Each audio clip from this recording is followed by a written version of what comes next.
Okay. Let's get it started. Let's get it started and ha. Sorry. Is that how it goes? We though? got into it a little bit. And yeah. And ha. Yeah. Ha.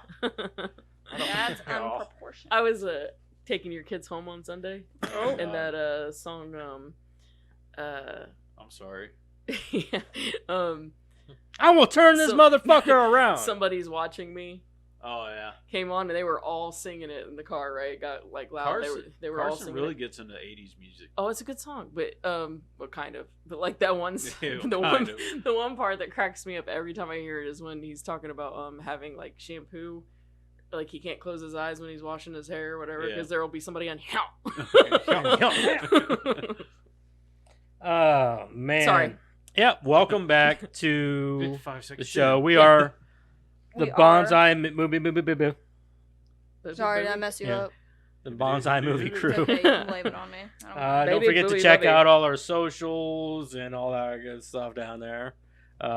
Check us out on YouTube and all that stuff and Instagram. Don't forget to like, share, and subscribe. And rate that shit and tell your friends about us and your grandmas and your grandpas. Tell your dogs, your cats. Hell. They'll listen to you until they find you annoying enough to where they just don't. Or just They, tell your like, imaginary look away. friends. You could tell them even. I don't care who you You can tell. tell them too, Yeah. but they probably won't watch or count as views, so don't waste your breath. You can turn it on and walk away and let them watch it. Doesn't matter. That is true. Anyway, let's get into our creator profile. Who wants to read it this week? I can read it if you want me to. Sure. Yeah, it doesn't matter. Yeah, it don't matter. It don't matter to me either. Can anybody guess who we're doing? John Aston. Your mom. Who? Michael J. John- Fox. John Aston. No. Okay. Michael J. Fox. No, we already did him. Oh, yeah, okay. Then I'm gonna go with D. Wallace No. or Jeffrey Combs. No. That's I thought about Jeffrey Combs. That's all I got then. Jim Carrey. No. Who's the guy? Who's the main bad dude? Can't remember his name. Oh, Jake Busey. Jake Busey? No. Yeah, no. Did we already do him? Is it someone No. from the movie? Not in the movie. Is Oh, it a not director? in the- Okay, it's the director then. Peter Jackson. Yeah. Oh, Yeah. Wow. Peter Jackson. That was too easy. Yeah. Okay. Or 40 guesses later. No, I mean that was like an obvious choice. yeah. I kind of felt like I should do him because I don't know how soon it'll be that we get to his other stuff.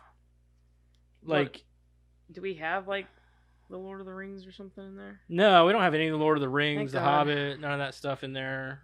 Remember how we used to do charades? Maybe we should do that with the creator profile.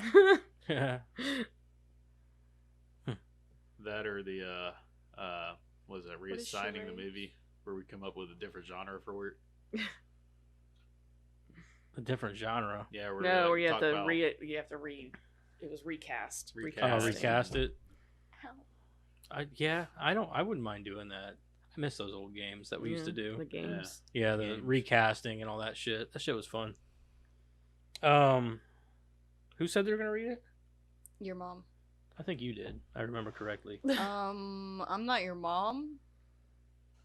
I just want to throw that out there in case you were confused. You're not mean enough to be my mom. Dead Alive. Do we have that in there? I like grandma. I don't think so. That's I don't think that great was in one. there. Kick ass Anyways. for the Lord. Peter Jackson, born on October 31st, lucky, 1961 in New Zealand. Peter Jackson started his prolific career as a child, creating short films with an 8mm movie camera. MM means millimeter, right? Yes. Okay. Without any formal training, Jackson has directed a number of successful films ranging across all genres. He is most well known for his film adaptation of J.R.R. Tolkien's Lord of the Rings trilogy, I beg to differ. which has won numerous awards. He's third. He stayed with the Tolkien. It's Tolkien, right? Tolkien. Tolkien fantasy brand when the Hobbit film Yeah, way series was before that. released. Early life, film Hmm. director I know and way screenwriter before the Peter Robert Hobbit Jackson was bullshit. born. Sorry. Oh no, I just don't want to talk while you guys are, so it's not. No, I'm just confusing. saying, like, most well known for that. I mean, he is most well known for it. Yeah, He like is. mainstream, I guess. But Yeah, like people. that's who most people Yeah. know him That's for. lame. It's lame. It's okay, Karen. I'm Calm worried. down, Karen. Good cinephiles. Three movies know where you just carry before around that. a ring and just throw it away at the third. Okay. Just Yeah. boop. Okay, let's go home. Yeah. I agree with what was it, Randy? Yeah, I made Yeah. fun of Lord of the Rings so bad she made it. I made a guy throw up. Hobbit nerd throw up. Even the trees walked in those movies. Movie 1. Uh-huh. Movie 2. Yeah. Movie 3. Mm-hmm. That's a pretty accurate description. Sorry. It's okay, no. Film director and screenwriter Peter Robert Jackson was born on October 31st, 1961 in Pukereebe in New Zealand. Coastal town near the capital of Wellington. Our house was on the edge of a cliff that sort of plummeted right down into the ocean, Jackson recalled. It was a children's playground and adventure playground. His parents were both English immigrants. His father, Bill, was a local authority employee, and his mother, Joan, was a homemaker. It was a Friday evening. I was 9 years old, and I was watching King Kong on TV. That night, I understood what I would become. And Peter Jackson said that, obviously. Would he become King Kong? Is he gonna climb like the Empire State Building and steal a woman out of a window? You didn't hear about that? Maybe. I don't know. Maybe I missed that one. Yeah. Was that on the news? Yeah, that Obviously, he did that when he in- was a kid. That's what they said. He started when he was a kid, and he Yeah, that fulfilled was his in life dream. Now he's a 73. director. They didn't teach you that in school? He made it to the top. Yeah, literally. He climbed the Empire State Building. Uh-huh. You didn't hear Stole about the a woman out of the terrorist window. attack back in 01? Beat That his was him. chest. That's cool. Yeah, but beat his chest, made a roar, then he came down because he was done. He did Roar. it. It's on the Empire State Building. Oh, look. It's a terrace, a glory hole. Okay. Jackson's family bought their first TV when he was 5 years old, and the world of television immediately captured his young imagination, especially a futuristic English sci-fi show called Thunderbirds from 1965 to 66. That's one show that I'm glad they haven't turned into a movie or something yet. Could you imagine? Was it Thunderbirds? No, I'm thinking of Thundercats. No, I'm about to say Oh. Thundercats. Thundercats. I thought they were trying to back in the Yeah, day. they were. going to. No, They just never Thunderbirds. made it. If it's the one I'm thinking of, let me make sure before I get. Isn't that the one where they got like helmets that are birds or something? Hold Or is on. it an anime? I don't know. I know the I think Thundercats is one that I'm like, dude, don't ever make that a live action movie. No, yeah, It's just so leave weird. it- And leave all it you're going to alone. do is feed into like the furry fucking I mean, they weird shit. Take He-Man for instance. I mean, that movie flopped big time. It shouldn't have, though. It shouldn't have. I mean, they could have, if they would have had the money for it, the money budget for that movie, it could have been something nice. They blew their load too early. Yeah, they did. Jackson's obsession with film began when he saw the original King Kong at the age of 9. I think I still have a rotting puppet of King Kong somewhere in my basement, he said. It was about a foot high. Then I made a cardboard cutout of the Empire State Building for him to stand on, and I painted a backdrop of Manhattan. In That puppet's a little 1969, the same year that he saw King Kong, Jackson's parents received a Super 8 movie camera as a gift. Jackson remembers thinking, now I can get my spaceships that I've made, my models, and I can film them just like Thunderbirds. Yeah, Bye. they're the ones I was thinking of. What's that? Thunderbirds. They were like early puppet. Oh, Like- okay. Okay. Yeah. By his early teens, he was using his friends as actors, his parents' house as a set, and whatever he could concoct, yeah, in the kitchen for special effects. Jackson set out to make original movies. He recalled, I did like a World War II drama film with friends of mine in old army uniforms. Kids with big helmets and uniforms that don't fit very well, running around, dug trenches in my parents' garden. It says advertisement. They Continue got reading fucked below. up afterwards. He attended Kapiti College. Kapiti College? He attended Kapiti. Sure. A Sounds state-run secondary school, but dropped out at the age of 16 so that he could get a job to finance his film hobby. I just wanted to get out of school and into a job, any job, so that I could start saving up for the next piece of film of equipment that I wanted, he said. Amateur film work. Jackson landed a job as a photographic lithographer at a local Yeah, the lithograph. at a local newspaper. He worked 6 days a week while living at home in order to save as much money as possible to purchase a state-of-the-art camera. Once he had purchased equipment, Jackson set out to create a film, filming only Sundays, his one day off. Over the next several years, Jackson wrote and directed a full-length comedy film about flesh-eating aliens. To Jackson's great surprise, he received 30,000 grand from the New Zealand Film Commission that enabled him to quit his job and finish the film, and then a 200,000 grant 200,000 grant to pay $100,000 grant. yeah, $200,000. Yeah, to pay for post-production. The finished picture, called Bad Taste, debuted at the 1988 Cannes Film Festival, where it became a surprise hit and landed distribution deals in 12 countries.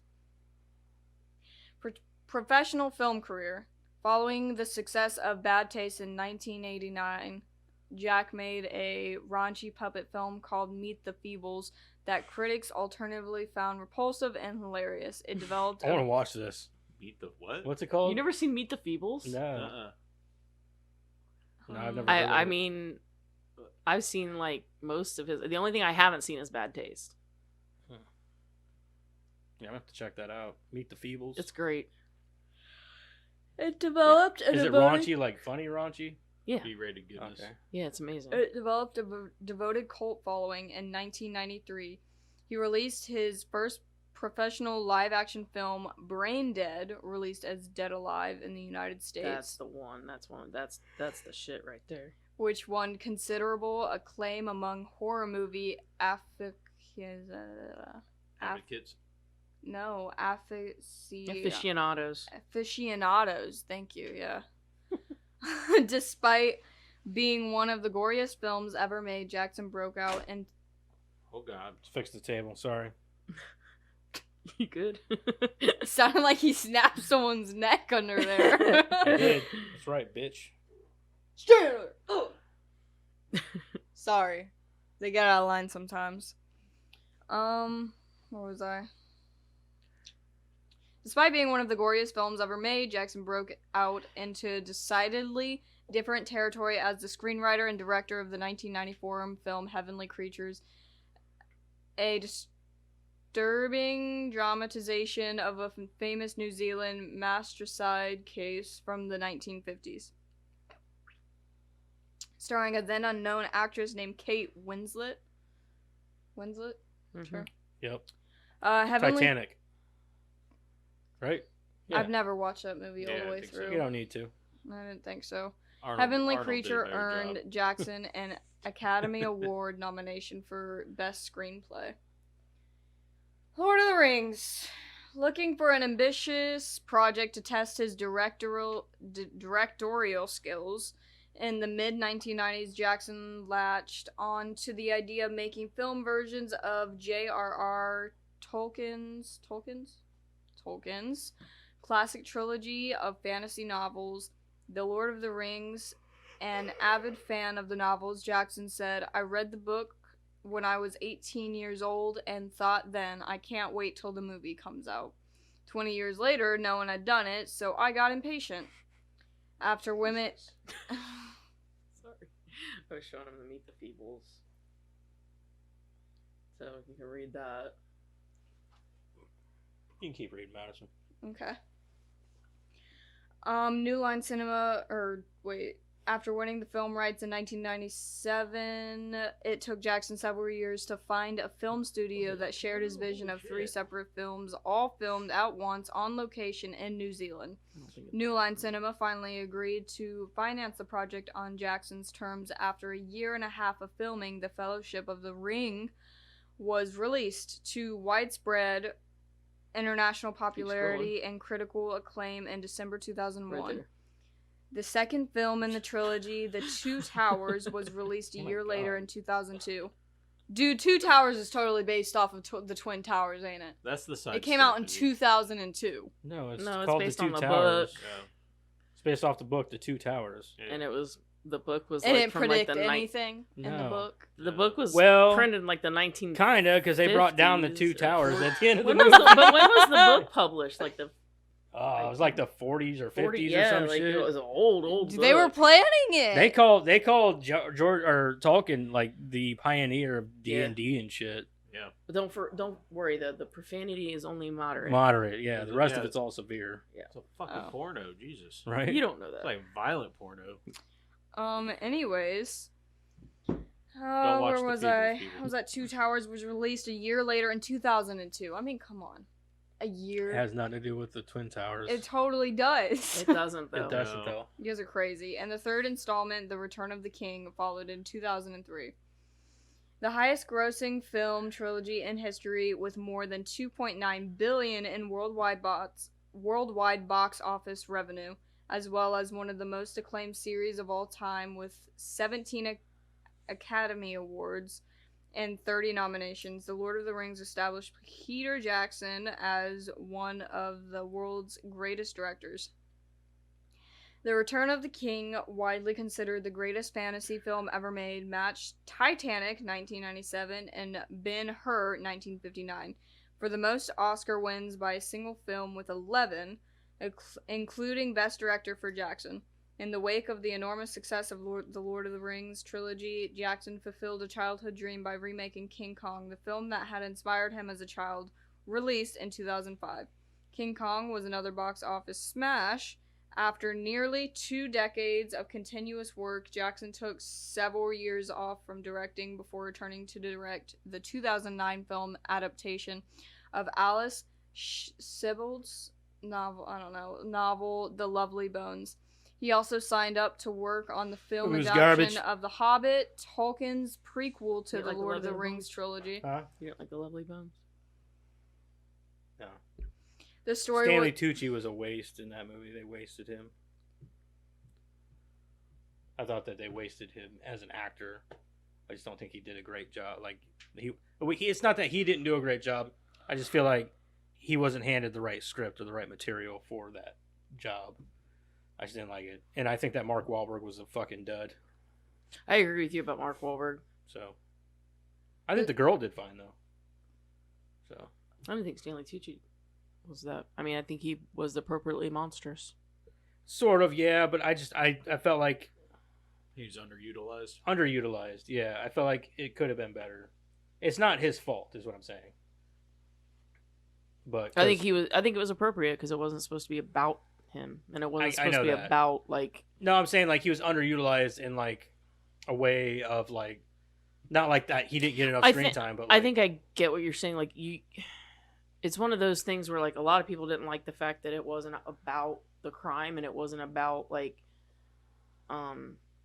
he didn't get his comeuppance and there wasn't like this big to do about his death scene was stupid. Yeah, and there wasn't like there wasn't this grand thing. I had a problem with that. Like it was such a quiet movie. It was a quiet movie. Yeah.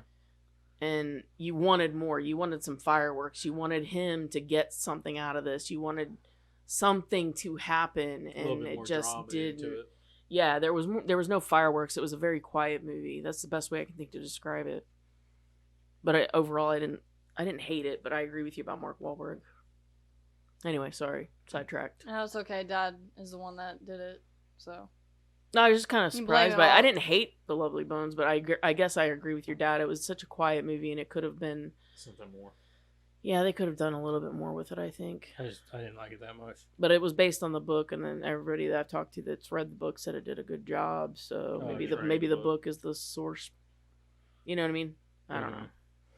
Well, you get those people that are like when it comes to video games too. You get those people that want the movies to come out to be like the game or something, portrayed off like Resident Evil. The I'm first one of those Resident Evil. people. When the first Resident Evil movie came out, it just didn't feel right because it didn't portray it. But the Resident Evil movie I just it did watched, well enough though. Is the problem? It did. Because you didn't get a lot of good video game adaptations back then anyway. So whenever they came out with Resident Evil, people were just like, "Fuck yeah!" You know. Plus, they put like a really good soundtrack to it and everything, and people dug it. I just didn't get the point though. They already had a good story. I don't get it either. I mean, they didn't have to rewrite the damn thing. It already had a good story. Yeah, it's not like it took place in anywhere imaginative. It's underground instead of in a mansion for the first movie. Like, the first game took place in a mansion. Just do that. Yeah. Like, what's so hard about that? They had good characters and a good story. Yeah. Just go with it. Anyway. Yeah. Like, there's a different Resident Evil movie. I just watched it earlier. Finished it. I get to pop up. Welcome to Raccoon City? Yeah, Welcome to Raccoon City. Now, that one actually portrayed the game a lot. Yeah, I disagree. It did portray him well, but they should have done... They tried to cram 2 games into one movie. It was pretty much thrown all in one. Is that the one where Barry dies over and over again? No, this one you do see Barry, and he actually looked like Barry. Yeah, he does. Well, in this one. Oh. The other one kind of, but not kind really. Kind of, yeah. But this one is like they portrayed the first one and the second one all in one movie because it basically in the first game and the second game basically take place at the same time. So they went ahead and did it. Yeah. What are we talking about? Resident Evil? Welcome to Raccoon City. Yeah. It could have been a great movie, but I had 2 problems with it. 2 games in one movie, and they did Leon wrong, man. Yeah, they kind of did. Leon was like a fucking putz in the whole movie. Oh, they did him dirty. Yeah, they did him pretty dirty. They did him kind of dirty. I'm not a big Leon fan, but that's mostly fucked up. No, but he wasn't a putz. No, he wasn't a putz. He was a badass. It was basically about, Chris and Claire and a little bit of Jill. Jill was in there here and there. Right. But that was basically the 2 people you were like rooting for was Chris and Claire. Anyway, continue. Yeah. Okay. The story was also split up into a trilogy. The first film in the series, The Hobbit: An Unexpected Journey, was released in 2012. The sequel is The Hobbit: The Desolation of Smaug. Yep. And The Hobbit: The Battle of the Five Armies were released in 2013 and 2014, respectively. Unlike The Lord of the Rings, Jackson and film critics alike were not happy with his work on The Hobbit, despite it being a blowout at the box office. In interviews, Jackson admitted his incredibly strict time constraints enforced by the studios did not allow him to design the film the way he had wanted. He spent years preparing for The Lord of the Rings. The Hobbit should have only been one fucking movie. It should have only been one movie. Personal life. Jackson married Fran Walsh, a screenwriter who helped him gain contacts in the New Zealand film industry during the 1980s. Walsh co-wrote the screenplays for The Heavenly Creatures and The Lovely Bones, and they have 2 children, Billy and Katie. As the director of the Lord of the Rings trilogy, Peter Jackson is one of the most popular and acclaimed film directors alive. He is the rare director who makes films that are both action-packed, special effects, laden blockbusters, and high-quality, critically acclaimed works of art. Jackson credits his enormous success to his tireless work ethic, obsessively working and reworking a film until the last possible moment. There's no such thing as perfection, he says. You're never finished with a film. You run out of time. I agree. You can say that about any piece of art in any case. I would say that if you're passionate about anything, you could make that argument. Yeah, that's what I'm saying. Like any piece of art or anything, it's never perfect. It's never going to be finished. It never could be finished. No. I'm sure music's the same way. There's always something you could do or change or add to, whatever, to make a song better. Mm-hmm. In any case, or just have unlimited loop of a song. Yeah, you just want to keep adding to it. Yeah, you could just keep adding to it. And same as art. Sometimes I draw a picture or something like that, and I got this problem. I love painting miniatures. I got the same problem with miniatures, man. I like keep painting, and eventually I have to tell myself to stop because I'm adding too much detail. It could go on forever. Sometimes you just got to stop and be like, all right, that's good enough. You know what I mean? Like, stop. All right. So that's Peter Jackson, the director of our movie, The Frighteners, this week. Let's get into what everybody's been watching first, though. What the hell have you been watching? Let's start with me. I ain't watched shit, so next. I haven't watched anything this week. I literally... Impractical Jokers. That's all we've watched is Impractical Jokers, like for dinner. Other than that, I haven't, man, I've been out in my garage a lot, so, and doing other stuff, painting a little bit with my miniature. I've been working on him. Speaking of those. Yeah, speaking of those. And then also, just got that new Call of Duty. It's not as bad as they're saying. I'm just saying. It's not as bad as you're spending a lot of time with it. I haven't spent that much time with it. I just played a little bit last night. And if you get the game, this isn't a video game podcast, so but like if you get the game, it's not worth the $70. Get it on sale. But I will say, yes, the campaign is super short, but it's a fun campaign. I don't care what anybody says. It doesn't suck that much. Also, the zombies in it is fucking awesome. Yep. I played it last night, dude. I had a blast. The zombies is like where it's at with that game. Yeah, right the zombie stuff is awesome because it's not like your traditional zombies games like they had. One small map. It's essentially DMZ, which is like an extraction shooter with zombies, and there's no PvP. It's all PvE. Yep. So like it's players versus all the zombies. So you come across other players in the game, but they're all friendly. They're all friendly. You can't kill each other. So just go together and just fuck around. Yeah, exactly. It's fun. It's a lot of fun. I played it last night, and you can spend like a good 40 minutes getting lost in that fucking map. Right. It's fun though. Just don't go in the red zone. That's a no. Don't go in there unless you're like fully equipped for something like that. But anyway, that's all I've been doing, and I haven't watched shit this week, so I don't think I've watched anything else. No, I haven't. I haven't watched anything. I haven't watched shit. Madison, what'd you watch? I watched a little bit of Supernatural. I didn't watch that. Yeah. And then I watched that episode of Impractical Jokers with you today. That's it. See, even Madison's like, yeah. All right, Karen, what'd you watch? I worked almost 30 hours last week. Did you know that? Damn. And going to school. And I go to school. I know, over the weekend, I was like, man, she worked like both days and Friday and everything. And I'm like, why do I even get you on your mom's weekends? Like, or on the weekends that you're, like, she goes to her mom's every other weekend. I still go to work while I'm at mom's. But, like, I'm like, even whenever I do have her on the weekends, I still don't get to see her. You should be proud of her. She's working. I am proud of her. She's a hard worker. Mm-hmm. He's just a little depressed dad right now. Yeah, I don't get to see my kids as much as my daughter anyway. The other two I see all the time. He's ready to kick them in the ass, though. Sometimes. Send them to work for Madison. Yeah, why don't you go in for your sister first? Oh my God, they'd be like, come get your kids. No, they'd be like, come and get me, Dad. I don't want to push any more carts, Dad. You push 4. Mr. Kramer, your kids are on top of the scaffolding. What scaffolding? They've torn apart the store. Can you they keep tackling the big blow up Santa Claus. Santa Claus. Deer stands. Hey, man, they're yours. You're paying them for 4 hours. They're yours for 4 hours. Kept telling them, come down. They kept telling me, you're not my dad. You're not my dad. Aren't you a supervisor? We're calling your dad. Supervise I'm sorry. them. I got something you can call. What's that? These nuts. I'm in a tree stand and you're not. Yeah. You're not my dad. That's exactly what I'd be like. These nuts. That's what Jackson would be saying. God damn it, little bastard. Little motherfucker. Little. Learns from you. He's Sounds a shithead, familiar. dude. He is a shithead. Piece of shit. Yeah, I said the same thing about my youngest. Gotta She's love so him, though. cute, though. All right, Karen, what'd you watch, man?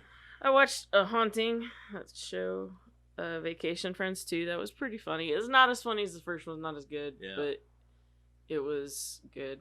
They try to push their characters a little too much, in my opinion. I think it was predictable.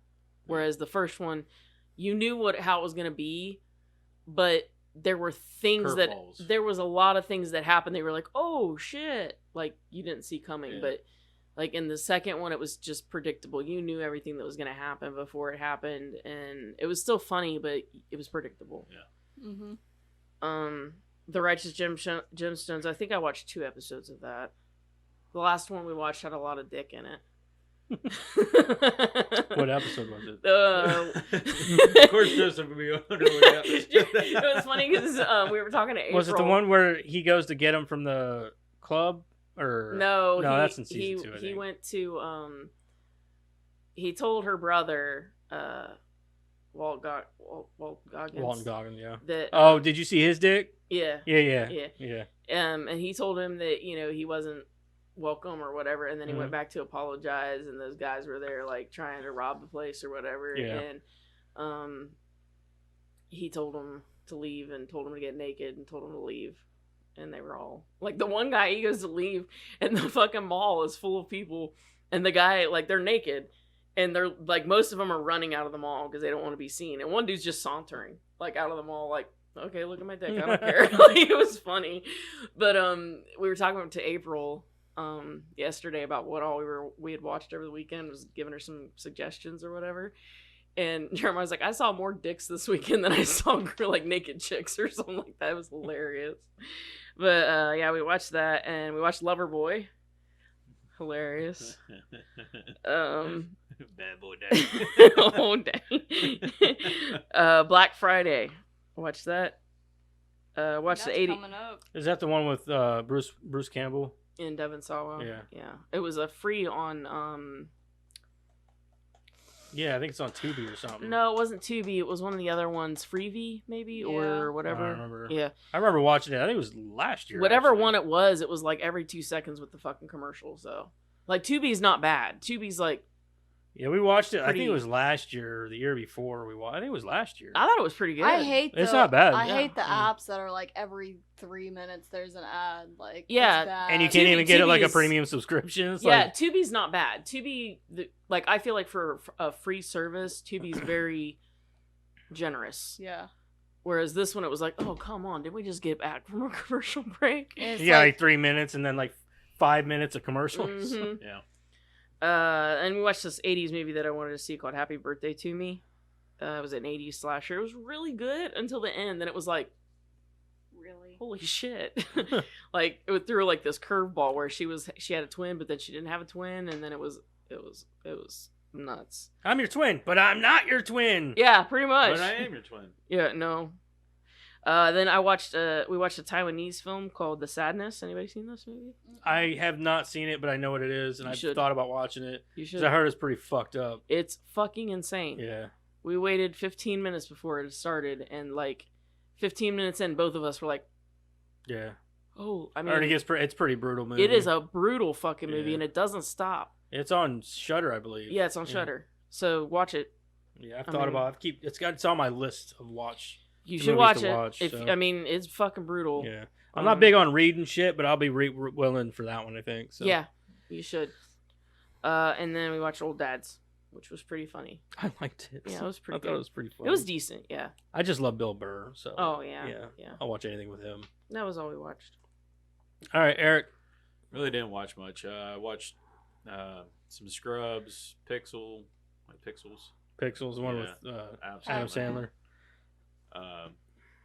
It's really all I watch. Play a little bit of Call of Duty, like Joseph.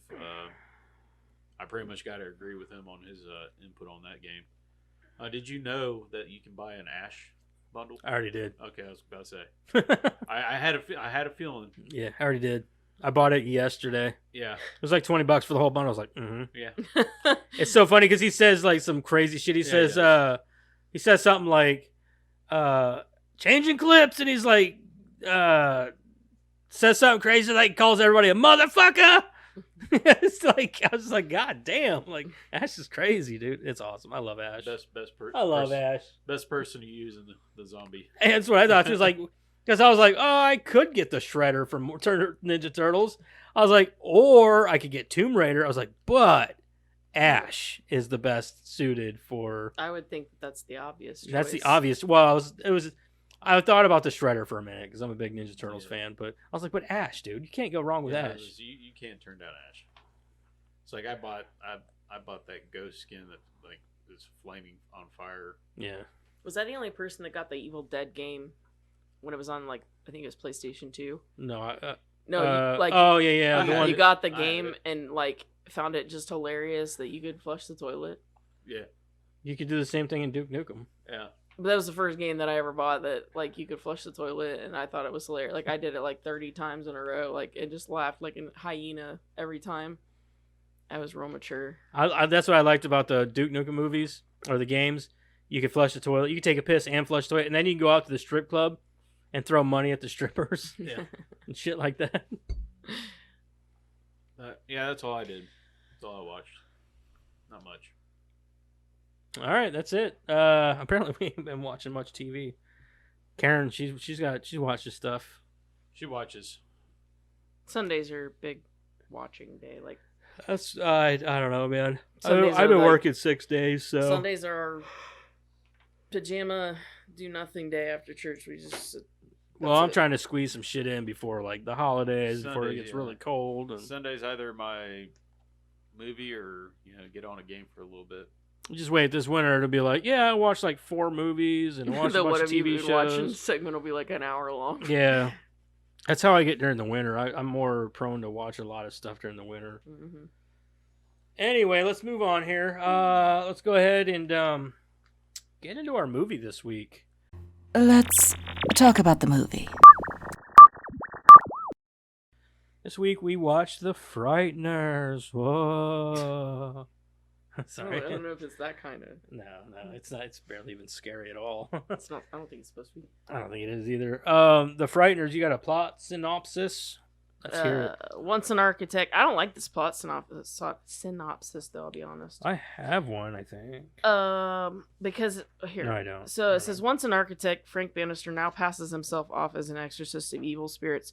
To bolster his facade, he claims his special gift as the result of a car accident that killed his wife. I don't like that because he does have a gift. He can see ghosts. It's not a facade, But to everybody else it is. I guess. But what he does not count on is more people dying in the small town where he lives. As he tries to piece together the supernatural mystery of these killings, he falls in love with the wife of one of the victims and deals with a crazy FBI agent. That fucking guy. Dude, that guy was insane. It's Jeffrey Combs. He's definitely one of the best parts of this movie. Oh, for sure. One of my favorite parts, and I remembered it because I've seen this movie 1,000 times, but like one of my all-time favorite parts with him is when we first meet him, and she's like talking to him from the movie, Yeah. from the room, and like he's like peeking around and like talking to her, like that's hilarious. and he's like backing up real fast, like yeah, and then when she does like scream at him, he's like, like he throws up. All right. So 1 hour 50 minutes, rated R. Michael J. Fox as Frank Bannister, Trini Alvarado as Lucy Linsky, Peter Dobson as Ray Linsky, John Aston as the judge, Jeffrey Combs as Milton Dammers, Dee Wallace as Patricia Bradley, and Jake Busey as Johnny Bartlett. Why the hell was it rated R? I'm just thrown off by I have trivia on that. It's quite fun. Okay. I was gonna say, yeah, there really shouldn't have been any reason for it, really. No. I mean, it had a few PG-13 parts of at most. crude humor, but it's really not super violent or anything. Most We'll violence get is there. all Yeah. CGI I'll go ghosts. ahead and read the movie. I messed up. I'll go ahead and read the movie this week. Okay. Let's see. Long one. All right, The Frighteners in 1990. We need to get our recommends. Sorry, yeah. Eric. Would you Oh watch yeah, I recommend? said it the first time or probably the last time I've watched this movie. I thoroughly enjoy it, so I'm going to say yes and yes. Okay, Karen. Yes and yes. Yes and yes. Girl, no and no. Shut up, Madison. I'm being serious.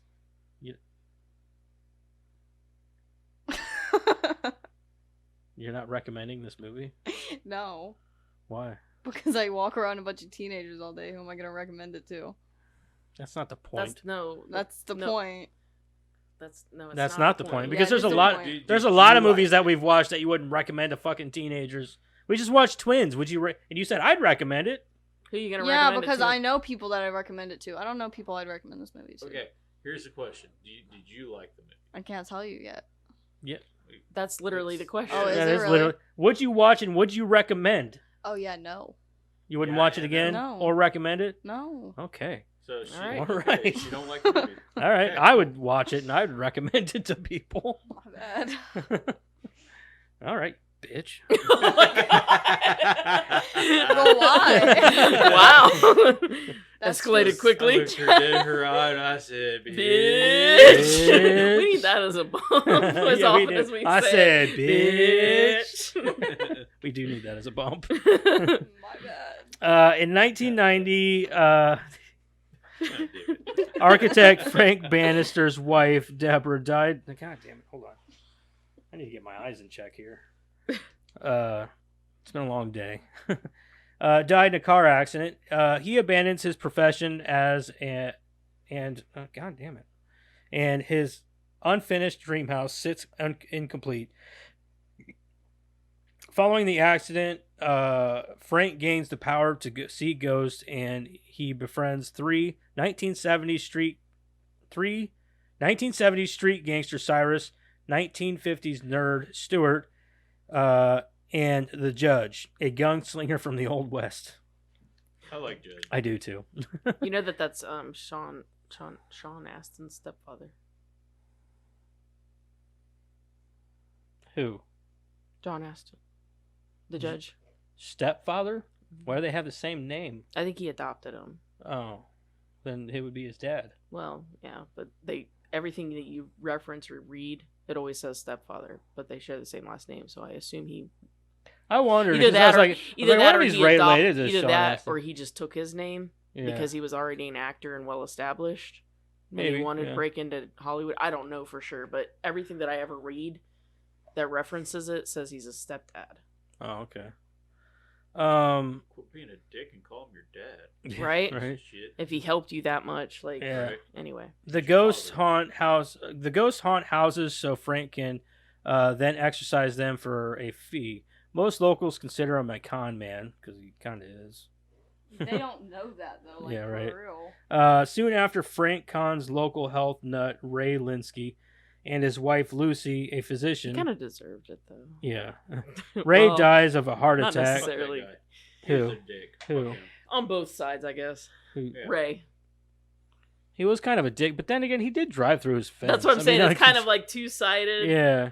I mean, I get where he's coming from. I'd be pissed off. I would too, be too. You know? I just maybe wouldn't have reacted like that. Yeah, like, I dude, don't what know. the Saying, fuck? Like, his personality, even with against other people. Yeah, he was just a douche in general. Yeah, But fuck Mhm. that guy. soon after, Frank cons local. Oh, I already read that. Sorry.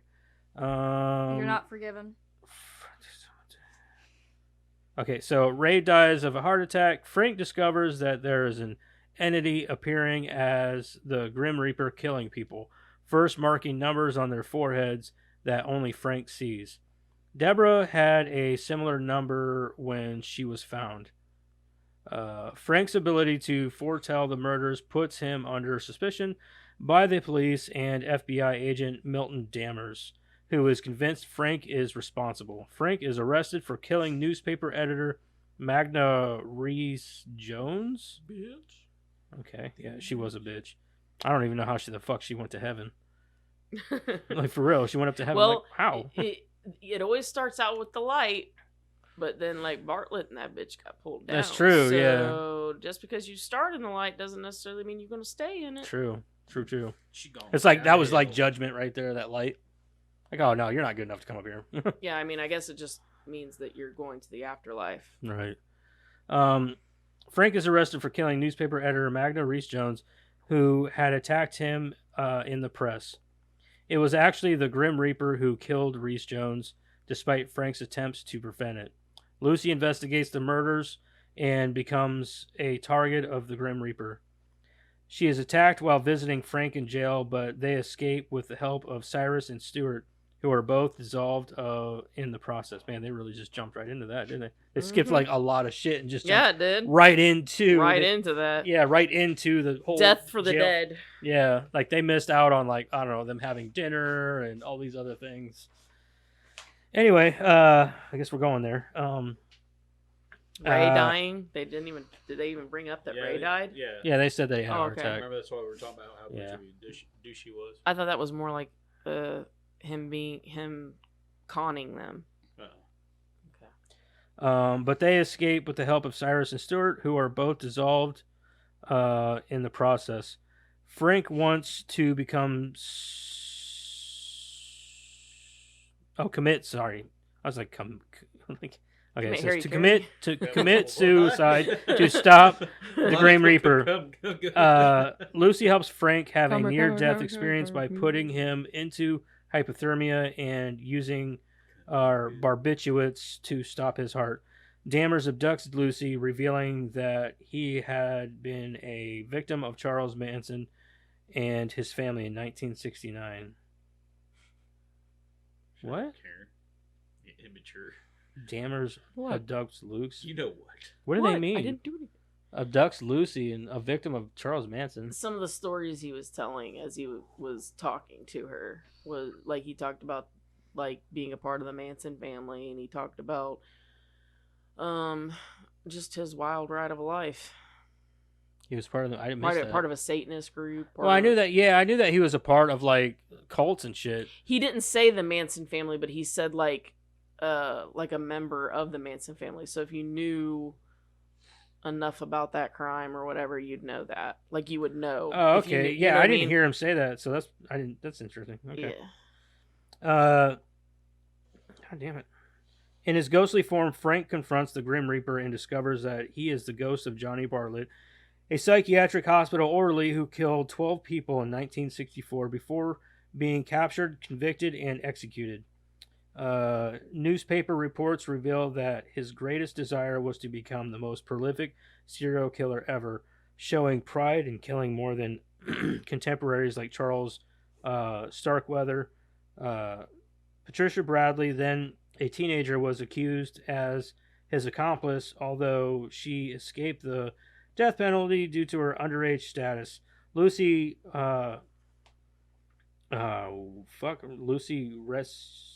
resuscitates Frank, and they visit Patricia. Unknown to them, Patricia is still in love with Bartlett and on friendly homicidal terms with Bartlett's ghost, and eventually kills her own mother, who had been trying to monitor her daughter's behavior. Lucy and Frank trap Bartlett's spirit in his urn, which Patricia has kept. The pair make for the chapel of the now abandoned psychiatric hospital, hoping to send Bartlett's ghost to hell. Patricia and Dammers chase them through the ruins. Dammers throw the ashes away, releasing Bartlett's ghost again before Patricia kills Dammers. Bartlett's ghost and Patricia hunt down Frank and Lucy.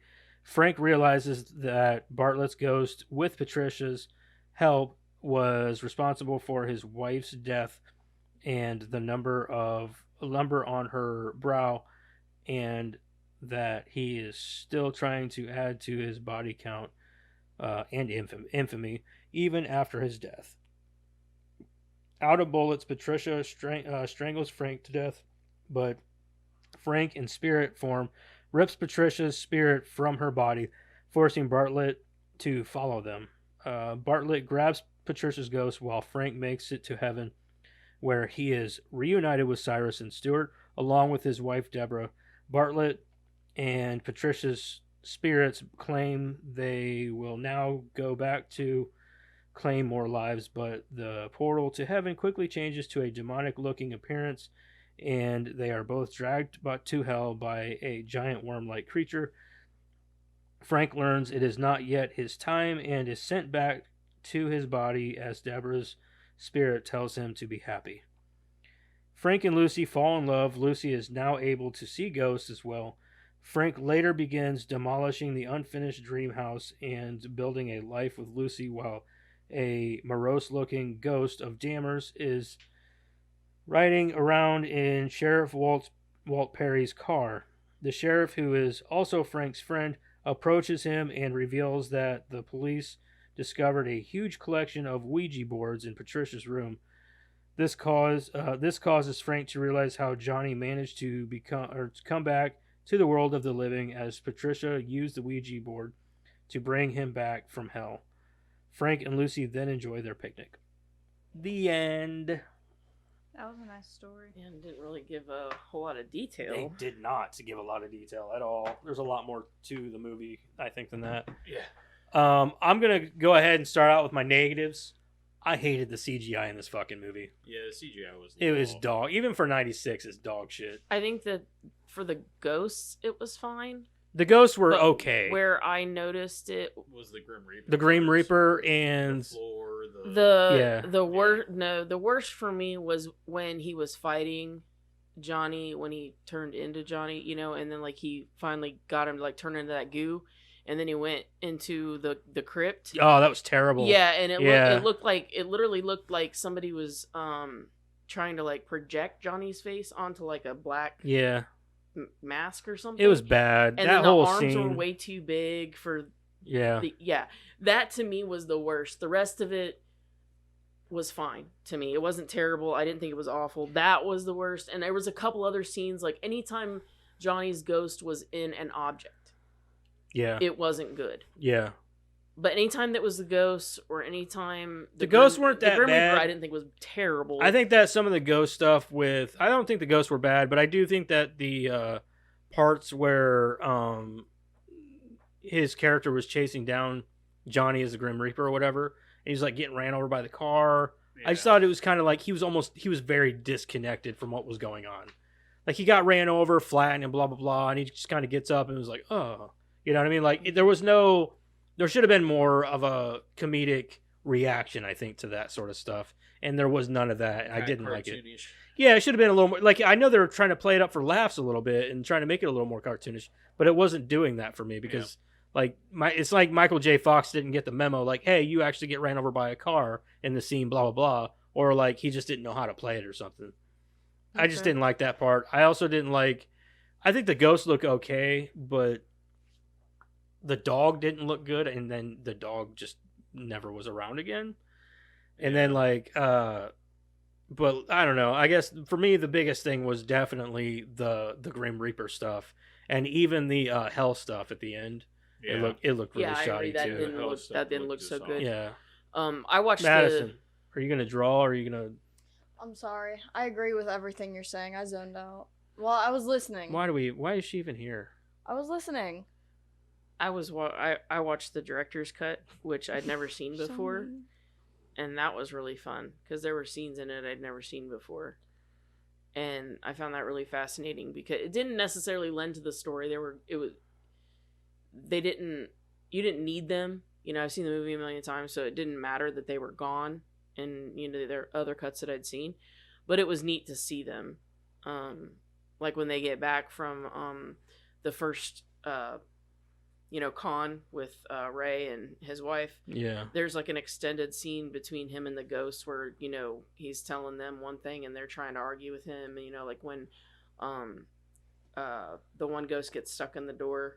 Yeah. And and he's trying to get him in. Like that's kind of extended. He gets him in, and then there's like another scene in the morning with the two ghosts, and they actually like do a whole Grim Reaper thing, and they scare the shit out of Frank. Oh.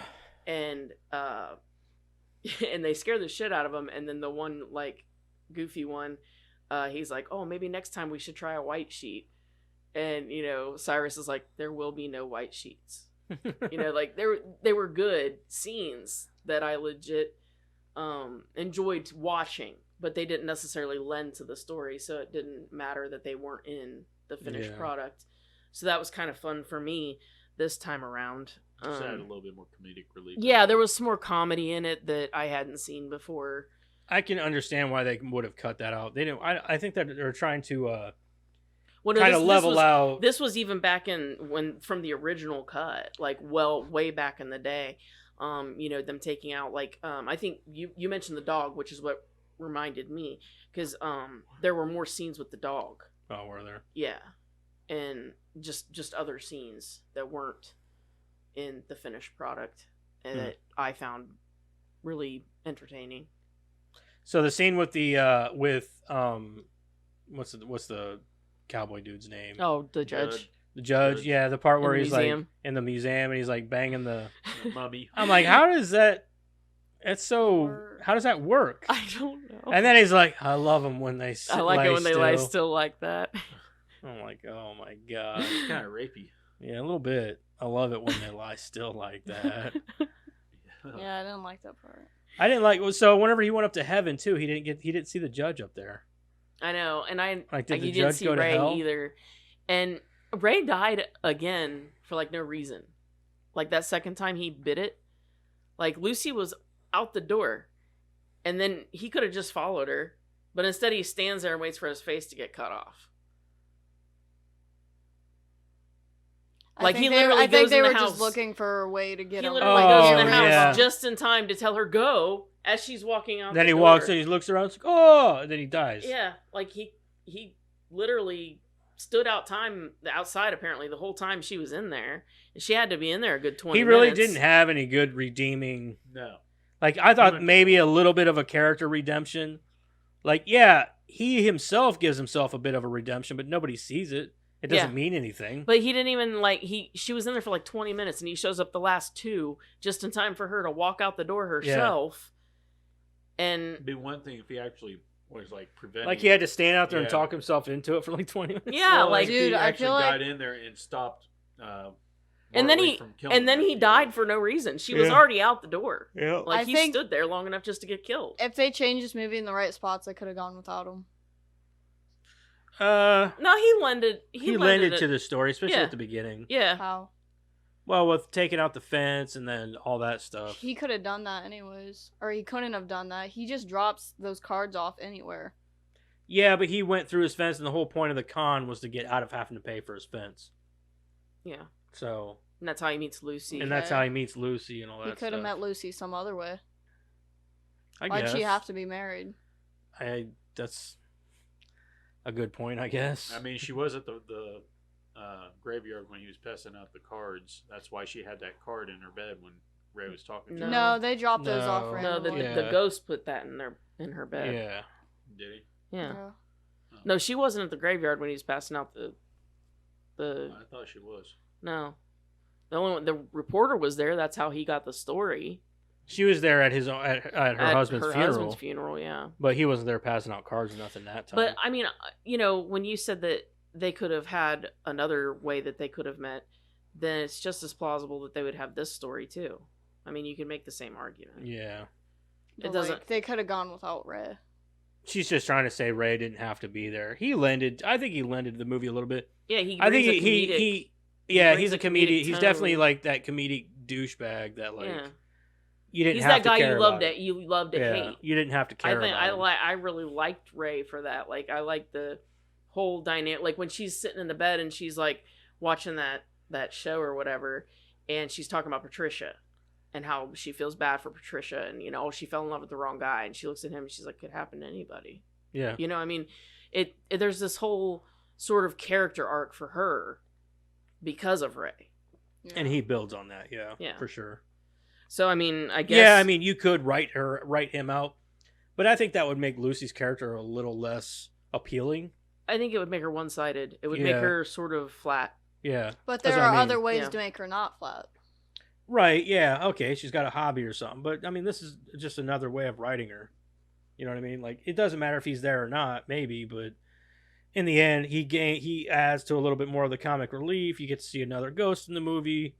It adds a little bit to, especially that whole dinner scene and all that stuff. Yeah, it's really funny between him and Frank. That whole I think without when she said our marriage hasn't been very good. He's like, you bitch. Yeah. You know what I mean? I think that even if he hadn't been there, I don't think she would have been as 3D. Yeah, she would have been more like a 2-dimensional, just boring love interest for the movie, and that's just not. You got to add a little bit of something to the love interest, or else they come off as very. I think flat. it lended to the fact that okay, so he was still obviously in love with his wife, who was dead. Yeah, and he was still very upset about her death, and still pining a little bit, and still grieving, still all of those things, and her having a husband who just died, even though they had a bad marriage, helps their connection a little bit more too. I guess I just don't like Ray's character. Well, you're not supposed to, really. Yeah, no, I mean, I didn't like his humor either. I feel like it didn't come off. He reminded me of Biff, me.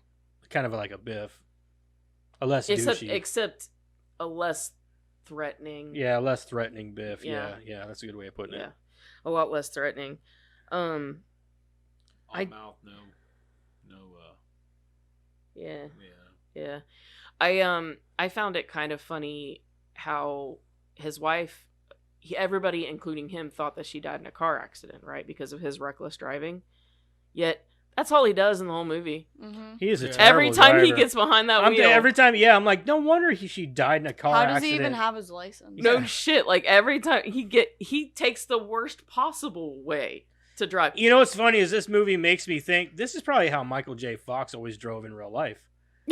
Because he's always a very clumsy dude. You know what I mean? yeah. Like, he's always like the part in, like, at the very beginning at the graveyard. You ever, like, the way he, like, stumbles around himself and, like, Yeah, has to. where He's I like, think that was always part you of know, his Where he's always charm. like walking back and he's like Yeah. trying to stumble back. Yeah. It's always like the same that's kind of thing. just very Michael J. Fox. Yeah, I think Yeah. that's always been part of his Yeah, charm. it's always been part of his Yeah. charm. But I'm like thinking, like, if you're clumsy just walking, I wouldn't want to drive with you. You know what I mean? Mhm. Like it's almost like his walking very much, like his driving imitates his walk, Mhm. his balance almost. You know, Kind of, yeah. or it's just like his way of thinking about walking or whatever. You know, like he's all over the fucking place. There was an extended scene of that too, like where him and the judge are sitting in the car, and there's like a funeral procession, and they're trying to get somewhere in a hurry. I can't remember which scene it is. They're just trying to get somewhere in a hurry, and the judge says something that makes Frank go, "Oh yeah," and so he like darts in to the funeral procession, and he's just like weaving around the cars, going up like the hill, and through the burn, and like just everywhere, and you're just like, I mean, it's worse than any other driving that you see in the movie, and you're just like, oh my god. Even the judge, who's a dead guy, is like, slow down, you're gonna kill somebody. You know what I mean? I mean, just for a guy who thought he killed his wife with his driving, he didn't really learn much of a lesson. Mm-mm. So, what do you think about Jake Busey in this movie? I thought he did a good job. I really mean, he liked does him. a good psycho. I do too. Yeah, I think he Yeah. did a really good job. Yeah. That's the sad part, man. I don't think we got enough Jake Busey from the '90s and early 2000s. No, I think agree. I think they need to bring him back because, like, every movie I've ever he's seen got- him in, he's he's very got much- such energy. he's very much like his dad. Mm. So, Oh, yeah. like the teeth, the smile, all that stuff. He's got all that, but he's also got he's got more charm than his dad. He had. does, and he's got such energy. It's Yeah. it's like electric. Like Yeah, he's very energetic, and I Yeah. always liked it. Yeah, his dad was always so toned down. A little bit, yeah. Jake is like, he walks in the room and he's like, I am here, and Yeah. you know it. Like, I always liked him in pretty much every movie I've ever seen him in. Anything I've ever seen him, But I've always in liked this him. one, I especially like because it seems like he's having a lot of fun. Yeah, You know, for sure. and one of the things I didn't quite understand, I've never understood this, but when she's watching that documentary once again, and they make the comment that his motive remains unclear, and then like literally 5 seconds later, he said something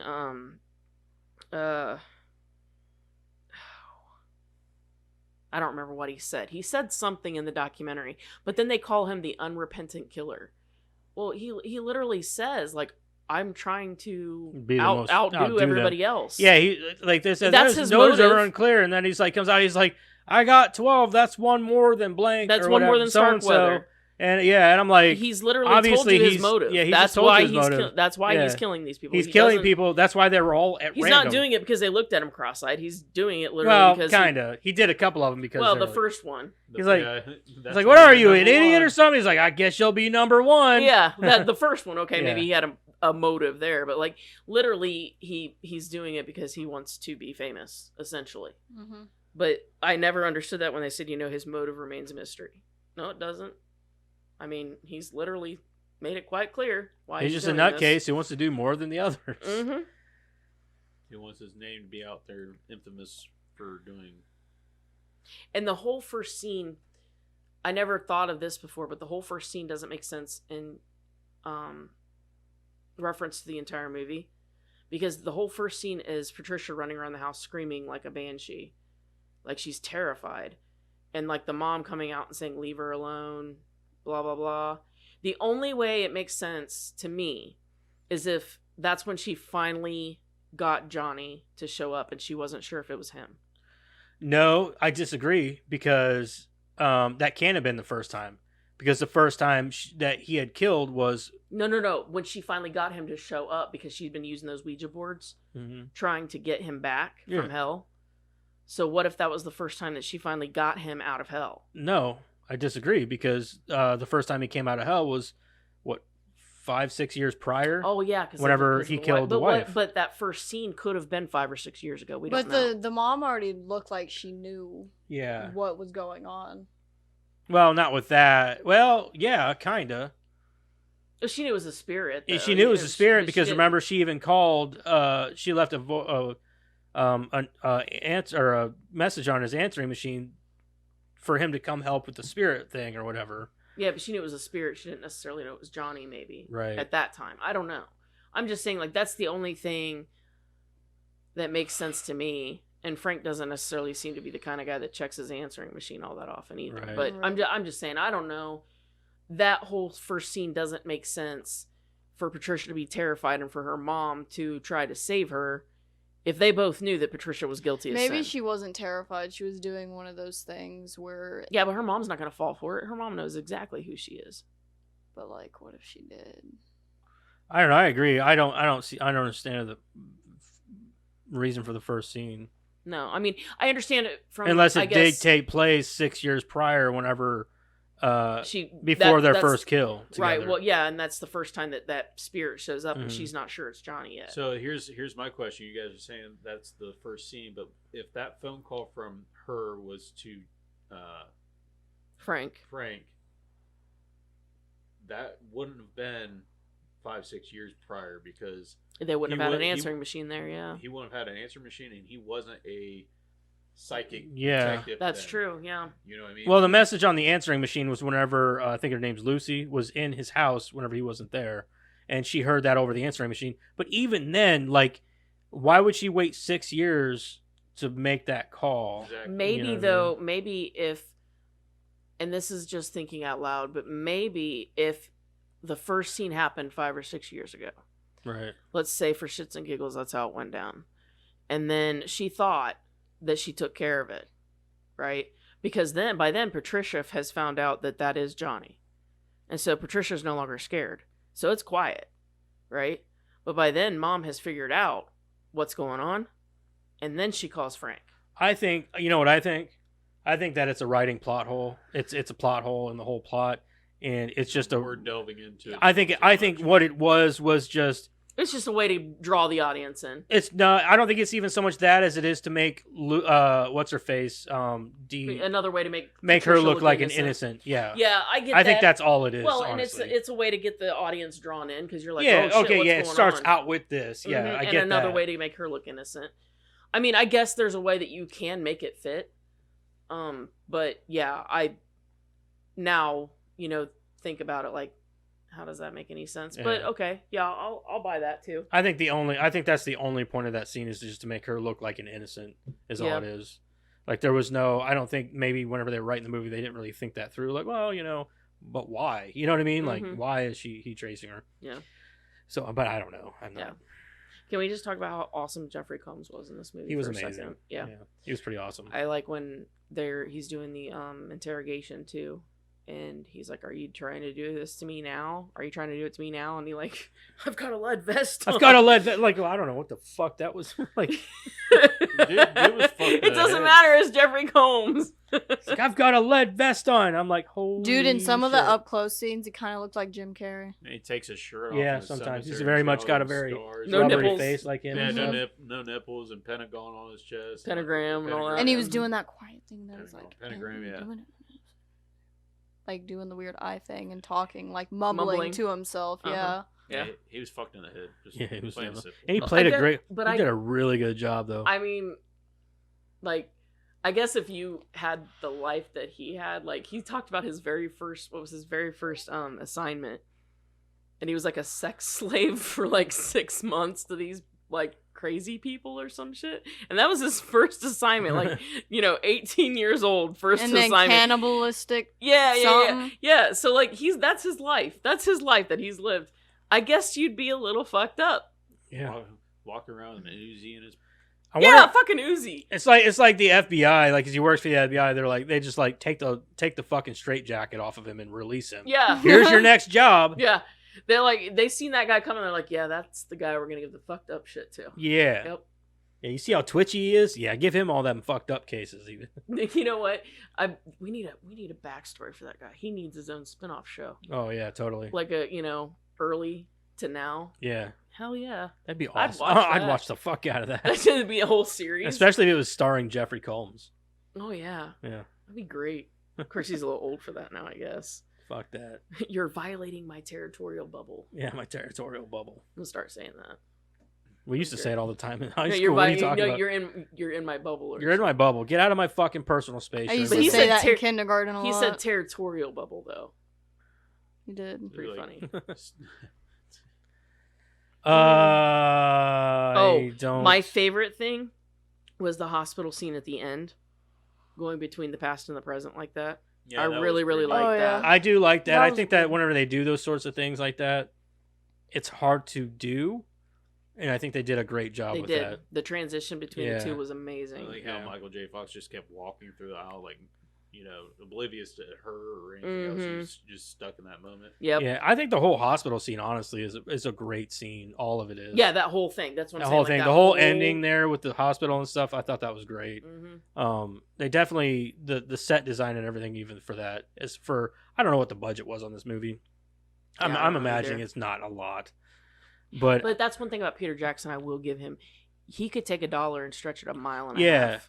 and I think that for this they did a great job with that set design and stuff.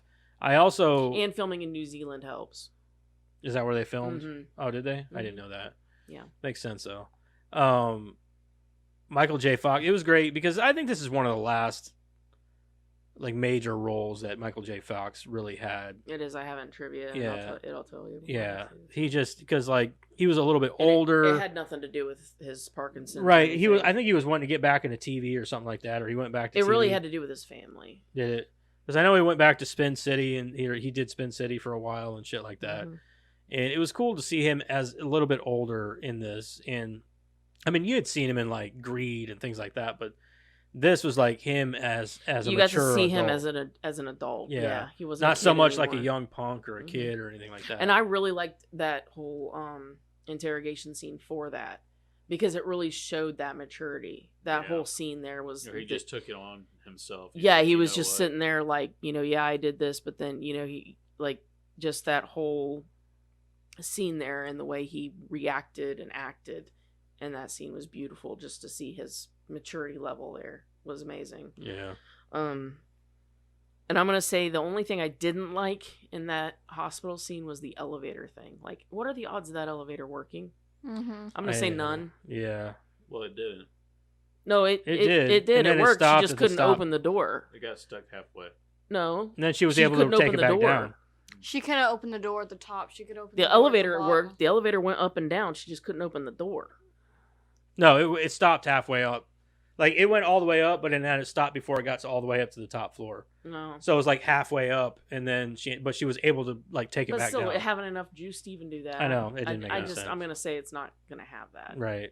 No. Some like I said, some plot holes, man. Yeah. Yeah. But I guess it furthers a little bit. But How the It floor was powered by movie magic. The floor was so rotted, Ah. he fell through like 4 floors. Yeah. Her Yeah. spirit And fingers didn't will break a cure bone. everything. Right. Like he was still okay. But the Well- elevator worked. Somewhat. well, I mean, Movie magic, man. was it they say adrenaline? Like you won't feel a lot of things because of adrenaline and stuff. I bet you have a lot of adrenaline pumping through you with shit like that going on. Yeah. And maybe he would have felt it days later I mean- until he went to heaven and then got my everything car fixed. wreck, that car wreck where I got thrown in the back seat, I didn't feel it until later on that day. That's what I'm saying. So like, he probably didn't feel anything because of that. Yeah. Uh, I kicked open the back door and climbed out to go see the other guy until everybody else told me to go sit down and lay down. I'll say at least Dee learned how to hold a shotgun in between critters in this movie. Yeah. Yeah, she did. And the last thing I have to say is that the cover that they did of Don't Fear the Reaper at the end of this was dog shit. Yeah, I didn't. You know like it. why? There's no cowbell. There's no cowbell. I You agree. ruined it. There was no cowbell. There's no cowbell. Fucked up. I got a fever. I will say that D was a lot better in this movie. There wasn't a bunch of screaming. This And is she probably played one of my favorite. she movies played with crazy. her. She did really well. scream, but She played crazy really well. So I really like that. yeah. You can tell her acting had also improved since Critters. I don't know. I like most movies that I've seen her in, but this is one of my favorite roles of hers, just because she goes outside of her norm. Yeah. Yeah, Mm-hmm. I like that. I like when actors go outside. Of course, she did a little bit in Howling too. Yeah. Because she wasn't necessarily a bad guy, but because she sacrificed herself, but she did turn into a werewolf, so Works for me. yeah. I don't really have much else to say. That was the about last thing I had. Really Yeah. don't have much on myself. Yeah. Well, let's go ahead and get into our review of the movie. Let's review this bitch. And see what everybody thinks of it. Let's start with Karen. Okay.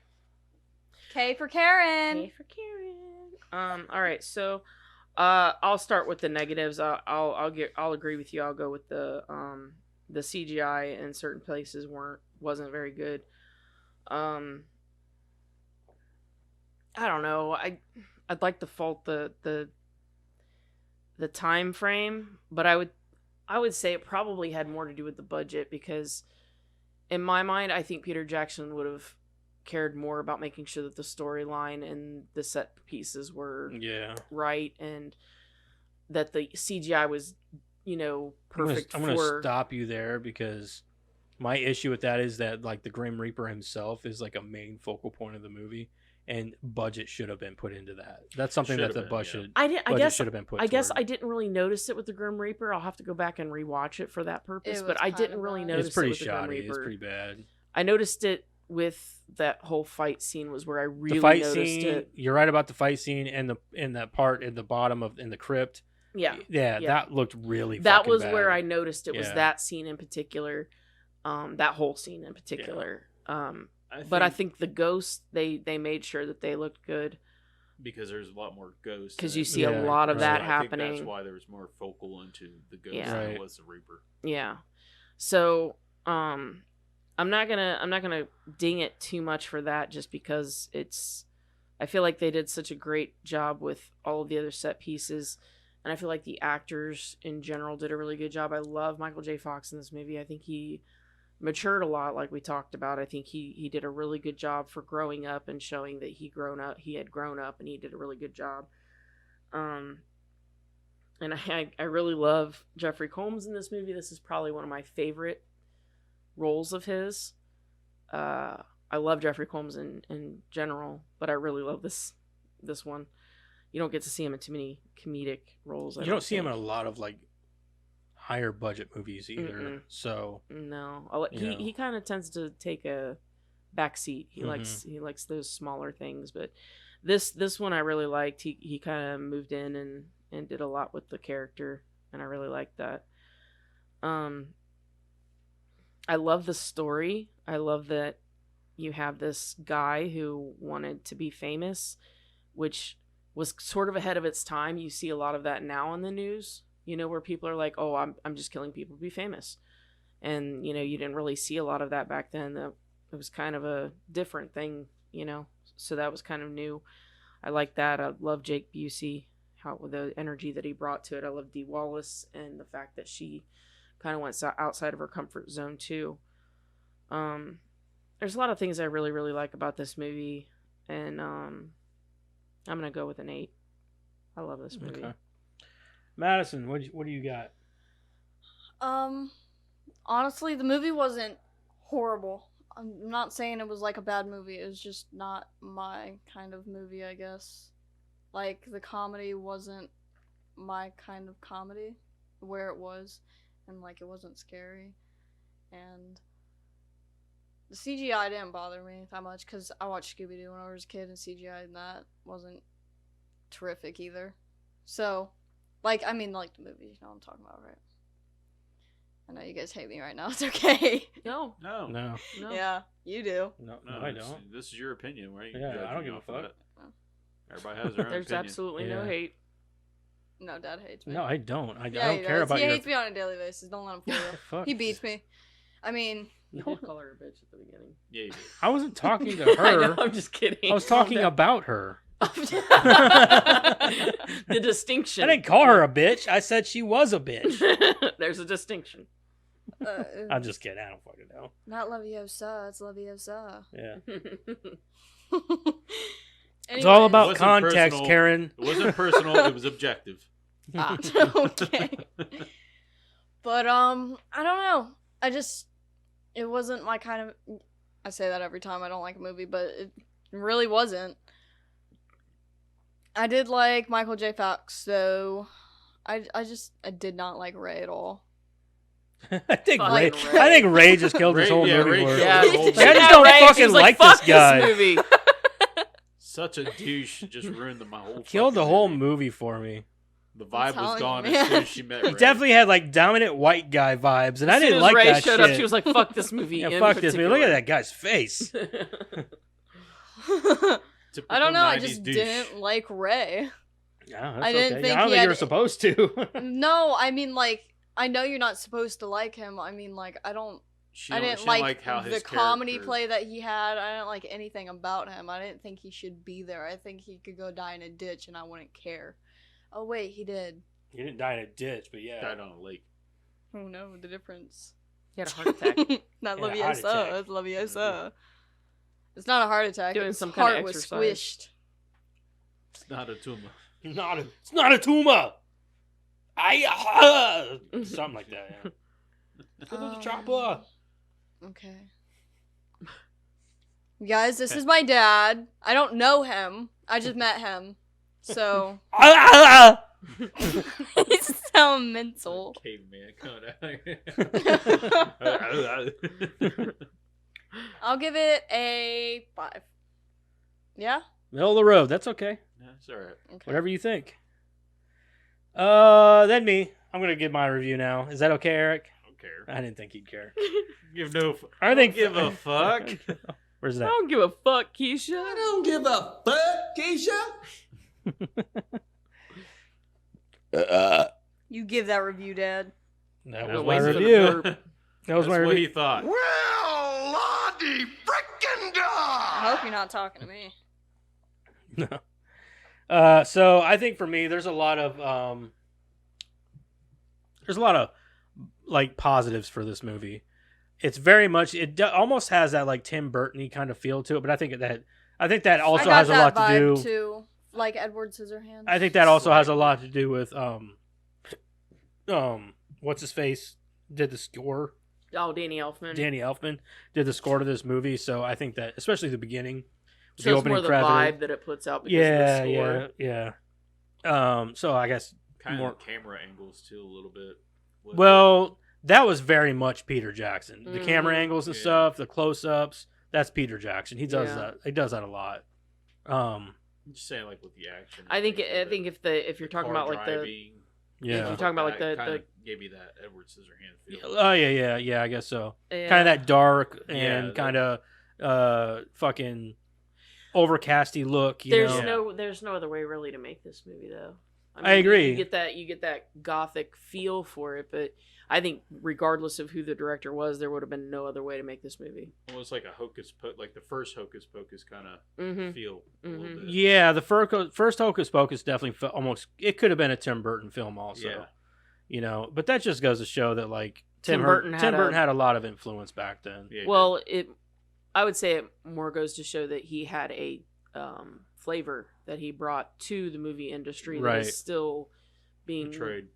Well, it's still you can still see it Yeah. regardless of the fact that he is as influential. as he Don't let used us to be. don't let us toot that horn though, because let's face it, Tim Burton's lost his touch. That's what I said is that he's not as Yeah. influential as he used to be. Yeah. He's not as He's as definitely good as he lost that used to fucking be. touch. But he had a flavor that he was a very influential director, and you can still see it. Used to be.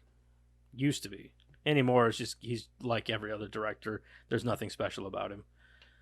I don't care Well, much and for you Tim hit the Burton nail on the anymore. head when you said that Beetlejuice is really his only original. Yeah, I've always original- thought that too. That and Hopefully Edward the second Scissorhands. one's Edward too, though. Scissorhands, yeah. The That was two the only two original movies that I'm works. like, okay, an original idea. Everything else is remakes or. What about Corpse Bride? Was that? That might be an original adaptation. I don't know. I didn't like Corpse Bride, so I didn't. I'm really not pay even much sure that attention. he even I love did he that even movie. direct that. I thought he did. I don't know. I'm not sure if he did or not. I know he didn't He direct. had some part into it, but I don't think Yeah, he didn't even direct directed it. Nightmare Oh. Before Christmas. No, he didn't. That might have been his story though. Maybe, Nightmare. Yeah, maybe. that was his story. But even Frankenweenie, I'm like, okay, cool. That you could call that an original idea, but really, it's not. Yeah. It's still a Frankenstein sort of. yeah, it's a rip of Frankenstein. It's a rip of Frankenstein. So I'm like, that's not even original either. Then you've got. Corpse Bride was directed by Mike Johnson. Okay, so it wasn't even directed by him. From a screenplay by John August, Carolyn Thompson, and Pam Petler, based on characters created by Burton and Carlos Grangle. The plot is set. Blah blah blah. Yeah. So he made the characters. Are you good? When have I ever been good? True. Sorry. So he didn't even have the story. He just made. Yeah, he characters. just made Yeah, the he just made characters. the He's like, what about this boy who could play the piano and this dead girl from the dead world? I love that. So, like I movie. said, nothing original. I'm not a big Tim Burton fan. I'll be honest. Neither am I, I but never I like have that been. movie. Yeah, Never Nightmare have Before been. Christmas, directed by Henry Selick, produced and conceived by Tim Burton. So I would say Nightmare Before Christmas is another original from him. Sure, So he's got 3. good for him. Out of how many movies? that he's done? I'm just saying, like, we well, were trying to even come up like with- Mars Attacks, not an original idea. No. It was based off of a card game or a set or something. originally and- it was conceived as a comic book. Was it a comic book? It was a short. No, it It was a wasn't. short- There were cards first. I thought the cards came after the comic. It was a short three-page story in a comic book. Maybe? I don't know. Maybe. And originally they were also going to use stop motion, like for the aliens, and they just Mhm. went with CG. Mm-hmm. I'm like, why? The stop motion would have been so much better. Still a great funny. movie. It's still a funny. It's still a movie. great movie, but No, it's anyway, so I think that this movie, it's fun, it's funny. I am gonna ding it for the CG because I did not like it. Even for '96, I'm like, dude, this looks bad. What came out in '96? Like Starship Troopers, I believe, was around that time even, and it looked way better. Pretty sure Starship Troopers was also '96. Maybe even earlier, honestly. But didn't they use practical effects? In some, For but they both used a lot of parts, CG yeah. though too. They used a lot of CG for like a lot more of the the like arachnids and Mhm. Oh yeah, the ones in the background. yeah. Yeah. The big brain bug, he was CG. All of them? Yeah. I thought. Well, the top. not I thought all of only it. The top of them was Not all of it, CG. but a lot of him was CG. It looked good. So I'm just saying, like, I'm not impressed, Your especially for something as simple as like a Grim Reaper, like just a That was only cape. the flames. It's literally just Holy like fuck. a hooded figure. You couldn't do that. Like it's just I felt like this should I have have been to easy. go back and see that because I didn't notice it with the Grim Reaper, but I did. I I didn't. believe like you. it. I mean, I it was- believe you. It was, And then even like the fucking scythe and Scythe, everything. yeah. Like Why it just did they make the scythe and like the hooded figure CG? Why couldn't because it could like, flow be through an the actual- town and blah blah blah. I didn't understand the reason why did he even dress up like the Grim Reaper? I think it was just The element of surprise. because he thought of himself as a Grim Reaper, probably. 'Cause- yeah, he's sort of a character, right? So like he's having fun, and there was always the off chance that Frank wasn't lying about being able to see him, Oh, and he is kind of famous as far as his story goes, so Yeah. he didn't want anybody to know it was actually him. I guess. Anyway, it's not a big deal. I was just kind of wondering. But the CG is the biggest thing I'm going to ding for this movie. Other than that, I think everybody else is great. I think Jake Busey and Jeffrey Combs are probably two of my favorites in the whole movie. even Michael J. Fox does a great job. I think without him, I don't think it would have been as much fun, or I don't think I would have liked it as much unless they brought in a character with that much charisma. Mm-hmm. So, or He has an all that actor, charm. he got a lot of charm and stuff, and I really liked him in the movie. I think everybody does great in this movie, though. So, I'm not going to hate on anybody in the movie. I think for me, I'm going to agree with Karen. I'm going to give it an 8. I love this movie. I honestly, watching it this time, I didn't realize how much I liked it until I watched it again, because I've seen it a few times, but I never really sat down and critiqued it. So I've just kind of just watched it. But watching it this time, I was like, man, I really do enjoy this movie. It's like it's a lot of fun to watch. Yeah, you know, I don't know if it's because it was the director's cut and I got to see more of it. Yeah.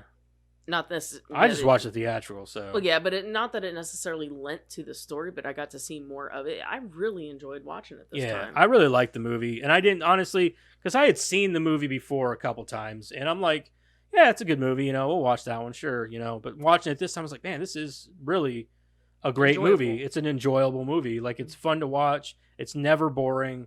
It's got a good story. The music's great. Original to that the time. Characters like are amazing in it. The characters are all fun to watch. The actors are fun to watch portraying the characters. Just a fun movie. I really, really enjoyed it. And I wasn't bored at all. So I really liked the movie. Characters. Yeah, very well thought out characters. I agree. So, 8. You're up.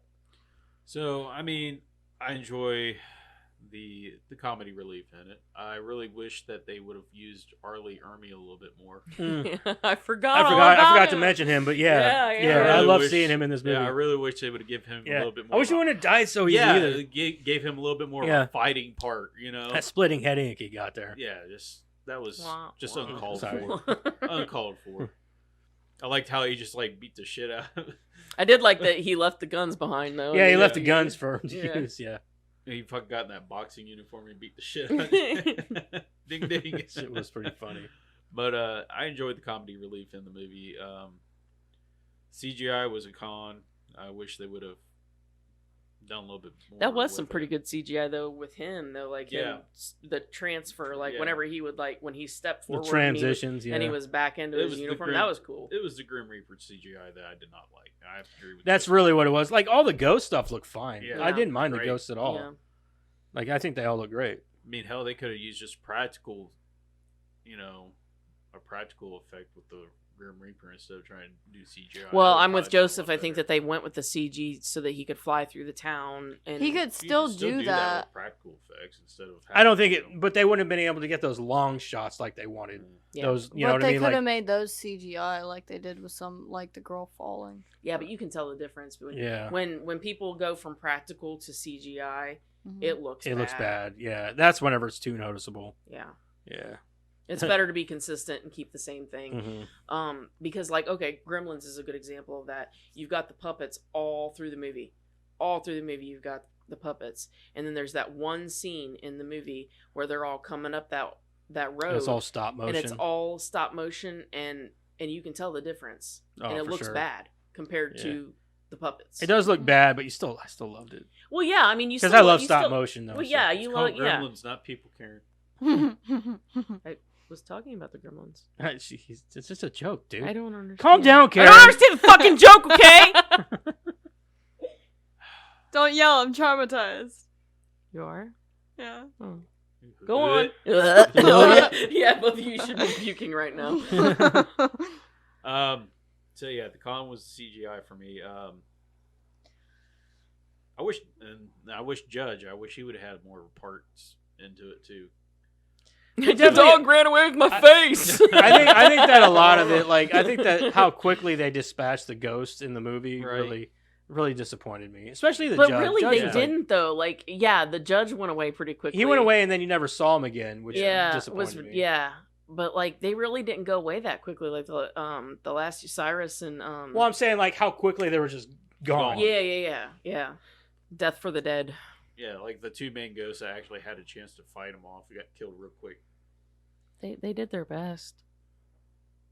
They fought valiantly for a while. They were like going through that. Well, I'm saying Arlie Ermy got his as soon as he got his guns out, he got fucking sliced in half.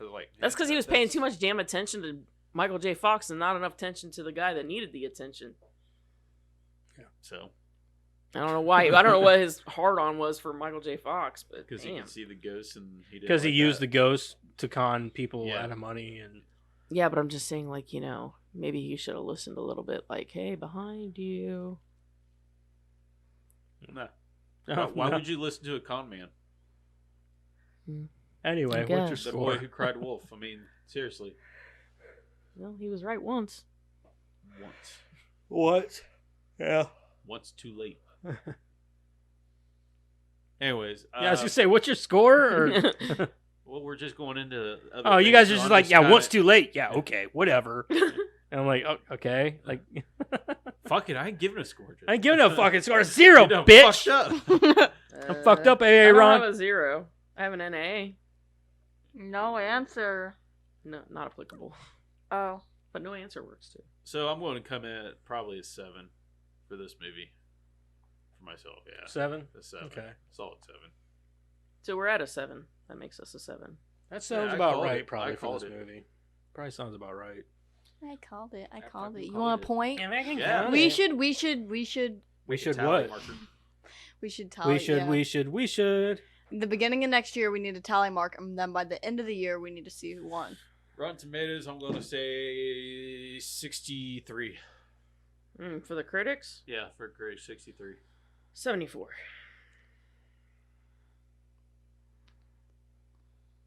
$60. Okay. I hope it's 64. I hope it's below 60. God damn it. Like a 95. I'm relying on the rings to have, like, What bumped it up. What would a you do little. if it was a 99? All right, what were you guys' scores? 74. 63. 60. 63, 60. Yeah. And yours was 74. Eric's gonna take this. It is 67%. I was going to say 64, isn't it? I gotta say, our score was fairly close. Like all together, it was pretty close. Critics' consensus: boasting top-notch special effects. Oh, bullshit, dude. And exuberant direction from Peter Jackson. The Frighteners is visually striking, but tonally uneven. Fuck off. I disagree. I think the special effects was the worst part. So the critics are wrong in this one. All right. Audience score: 72. 72, 75. 75. Fuck you, Karen. 70. Fuck you both. This is a tie between Eric and Madison. This is 71%. It's 71%. Damn, you guys are both close, man. Wow. So, do we both get a tally or what? I didn't know we kept. We're doing tallies? I didn't know I we just kept brought up track. the idea. You guys didn't hear me? No, I guess not. Wow. Wow. No one around I'm here talking hears over me. here. Nobody listens. All right, let me find some scores here. You know what the great thing about that is? It's on video, so you guys can go back and listen if you want to. We won't, though. Every time you talk and whenever I listen to the podcast, I just tune you out. Yeah, go figure. That's fucked up. No, he's not. Yes, I am. No, What he's a not. Dick move. All right, here's a 1-star. The Frighteners always gets pegged as some kind of forgotten classic from the back catalog of Peter Jackson, somewhere between his early zero-budget sci-fi gore fest and the epic delights of Lord of the Rings. The fact This is, is one of it's Lord of a the Rings. Yeah, I was confused... gonna say epic delights of Lord Yeah. of the Rings. There we Yeah. are. Yeah, big words. You just explained your character in one word. Yeah, epic delights. 2 words, sorry. I loved watching Samwise and Frodo. Like, Brick, oh, man. shit, bricks Blow in each other. Mouth. I was waiting for one to eat it out of his ass. Sorry, I don't know where that was going. I was waiting for Frodo to brick one off. That was and say, sorry, "No." that was Lord of the G-Strings. Anyway, I downloaded the wrong Lord of the Rings. yeah. The fact is that Or did you? the fact is it's a confused, disjointed curio that's best forgotten. With New Zealand standing in for the U.S. and an inexplicable mix of U.S. and New Zealand cast, the film will have you squinting from the start, trying to make sense of what it is you're watching, coupled with an irritating up to 11 Danny Elfman score. Not really. It really wasn't that noticeable. No. A narrative I that can name lacks 3 purpose. other soundtracks of his that are way Yeah. more noticeable. Goofy CGI, which is true. and uneven tone that never manages to meld scares with slapstick. And you have a film that probably wouldn't have made it past test audiences today. Rent bad taste or brain dead instead. At least you'll know what you're getting. Okay, so tonally, this movie, like I said, is very much like a Tim Burton movie. So it's got horror elements, but it's very much comedic. It can also be very comedic. There's a lot of movies out there. I would call it gothic. It's a gothic comedy. I don't. It's it's kind of really like the scary. Addams. I wouldn't even say it's. I guess Addams Family is definitely more comedy. Mm-hmm. Okay, let's try this. No, it's too long. I just read a long one. I don't want to read another one. Here's a 1.5 stars. Terrible, horrible, cringe horror movie starring Michael J. Fox. I wasn't expecting anything out of this movie, but this movie did not deliver. This movie sucks. I'll forget about this movie in T-. Already forgot about it. They called it a horror movie. Yeah.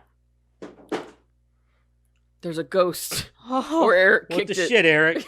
I thought we were blaming it on a ghost. It was in the way. Of Hey, my there's foot. a Ghostbusters pack thingy right there. So Well, it's not doing us much good over there. Yeah. Nope, somebody No. better put that shit on. Here's a 1 star and R-rated kids film. Far too childish for parents, and the R rating obviously chases off the kids. Yeah, we did talk about how we're immature. Maybe that's the problem. Yeah, maybe that is a problem. 69. Shut up. I laugh at a lot of that's things. gonna be starting to be my 69, guest every dudes. time. What? Why so much emphasis on the H? What? I will. Don't know I what will forget what about you're it. talking about. Oh my god, that one's. Oh my god, this guy wrote a fucking whip. book. Whip. Good lord. That's pretentious. Yeah, this guy had a lot Tell to us say. how I'm not much even you hate reading the that movie. shit. You write too much. I don't want nothing to do with it. Too long, didn't read. Yep. Nobody cares about him. You if should it's leave all- a reply saying. I wish Yeah. you could really. People should understand that when you write a lot, like people are not going to read that. They're like, okay, you didn't like it, cool. Go about the day. I'm not seeing a lot of like 1 and 2 stars. They're all either middle of the road or something like that. If I can find one more, that's what you're getting. Watch them be like 3 right back to back to each other. Remember how long it took me to find one off the Matrix? All right, here's a 2 star. My favorite horror film since 1973 is The Exorcist, What? Okay. but it's got 2 stars. He gave it 2 stars. What? I don't think that means I what think you he's think being. it means. I think he's being sarcastic. All right, here's a 1 star. This Lord of the Rings Peter Jackson movie was Oh, God, okay, never mind. but moved really slow. All right, I'm done. Oh, you! I the really Lord of hate- the Rings. Yeah, that's what I was getting ready to say. I'm Hobbit- tired of hearing Hobbit Lord of the porn. Rings, Lord of the Rings, Lord of the Rings. Do you realize he had Yeah, a career before Lord of the Rings? Hobbit no, porn, no. guys. Come on. He never had a career until the Lord of the Rings. That's Last that's why one. I could. I like Last when you're reading the fucking one. This is a profile. 1/2 star. Bobbins. I don't know what that means. This film is a mess. Not funny or horrific, Dragons. which is fine unless you are gunning for comedy horror. I thought Sure. that's what it was That's- supposed to be. Whatever. If that's man. not what you're into, then why did you watch a movie that's rated comedy horror? Maybe you're just a comedic whore. I hate that when people are like, I can't stand documentaries. I'm gonna watch this documentary. I don't like musicals. I'm gonna watch this musical. I know. And then they're surprised when they didn't like it. I don't like horror movies, and this one wasn't good. Why I did watched you watch Grease, it? But I don't like musicals. Yeah, I don't care much for musicals, and Grease didn't like do it for me. I'm Grease like, was horrible. Well, then maybe you shouldn't have watched. don't the musical. watch it. Like, Dad, my battery's at 69, man. 69, dudes. Woo! All right. My Boy Scout troop was 69. Let's move on in and get into some trivia with Karen. Trivia. Sweet ass trivia with Karen. Okay, trivia for the Frighteners. I actually have a decent amount this week. What? I whistled. Michael J. Fox repeatedly blew his lines by calling the judge Doc, the name of Christopher Lloyd's character in Back to the Future. Really? Oh my god. It was during filming this on location in New Zealand that Michael J. Fox made up his mind that he'd had enough of being away from his family making movies and decided to head back to the small screen and star in a new sitcom, Spin City. This turned out to be his last leading role in a film. Called it. I know shit about movies. The film was originally... Oh, here you go. This is about the R rating. And I found this to be... Bullshit? Yeah. No, it's actually pretty funny towards the end. So the film was originally made to be PG-13. However, the MPAA thought the film was too intense for the rating and gave it an R. No matter how much Peter Jackson would edit the movie to try to get the desired rating, the ratings board would keep it at an R, including citing some reasons like a door was shot by a gun too many times. Jackson... Excuse me? Yes. Jackson... How many PG-13 Rolls movies the have we seen where 90s. guns are shooting a lot? Weren't all of the Back to the Future, Bad Boys movies PG-13? Yeah, I think so. I'm almost positive they were. And, there's almost partial nudity. There's a lot of shooting. One dude gets shot in the ass. Dude gets shot in the eye. Yeah, I mean, how many bullets was shot in that? Just that one scene where they were in that, Rastafarian shootout. Yeah, that's what I'm talking about. He gets shot in the ass there. He gets shot in the ass, and then they shoot that one dude in the eye through the wall. Yeah. I see you. No, you don't. You don't see him no more. Jackson, being angry that he had to tone down for nothing, changed Dahmer's death scene in the movie to be more graphic in order to make the rating feel more deserving. He originally died of a gunshot wound to the chest, which was changed in post-production to his head exploding. The TV cut. Cool. The TV. Oh, that's pretty funny. It was kinda Especially since his head exploded and then you his see ghost the head ghost was head. Yeah. That shit was pretty funny. So I forgot that about was actually changed because he was pissed. I agree. Yeah. I'd have done that too. Yeah. So the TV cut actually But features the original death scene. That still doesn't count for being rated R, because I've seen other things that... Oh, I don't disagree, but he was pissed, so he's like, all right, I'll give you your R rating. Here's your R rating. So he blew his head off. I still don't count it as R rated. Danny Elfman was so impressed with Peter Jackson's previous movie, Heavenly Creatures, that he offered to do the score for one of Jackson's next movies and agreed to do this movie without even knowing what it was about. No actor other than Michael J. Fox was considered for the role of Frank Bannister. Peter Jackson and Fran Walsh were having a meeting with Robert Zemeckis about the film, and his name came up. Jackson liked the idea and sent the script to Fox. When Fran... They had nobody else that they wanted to... No. Nobody. Nope, That's he was the awesome. only one that they wanted for That's the role. awesome when they That's cool and all, but I feel like, Michael J. Fox is great and all, but, you didn't consider anybody else for this role whenever this role could be played by so many other people.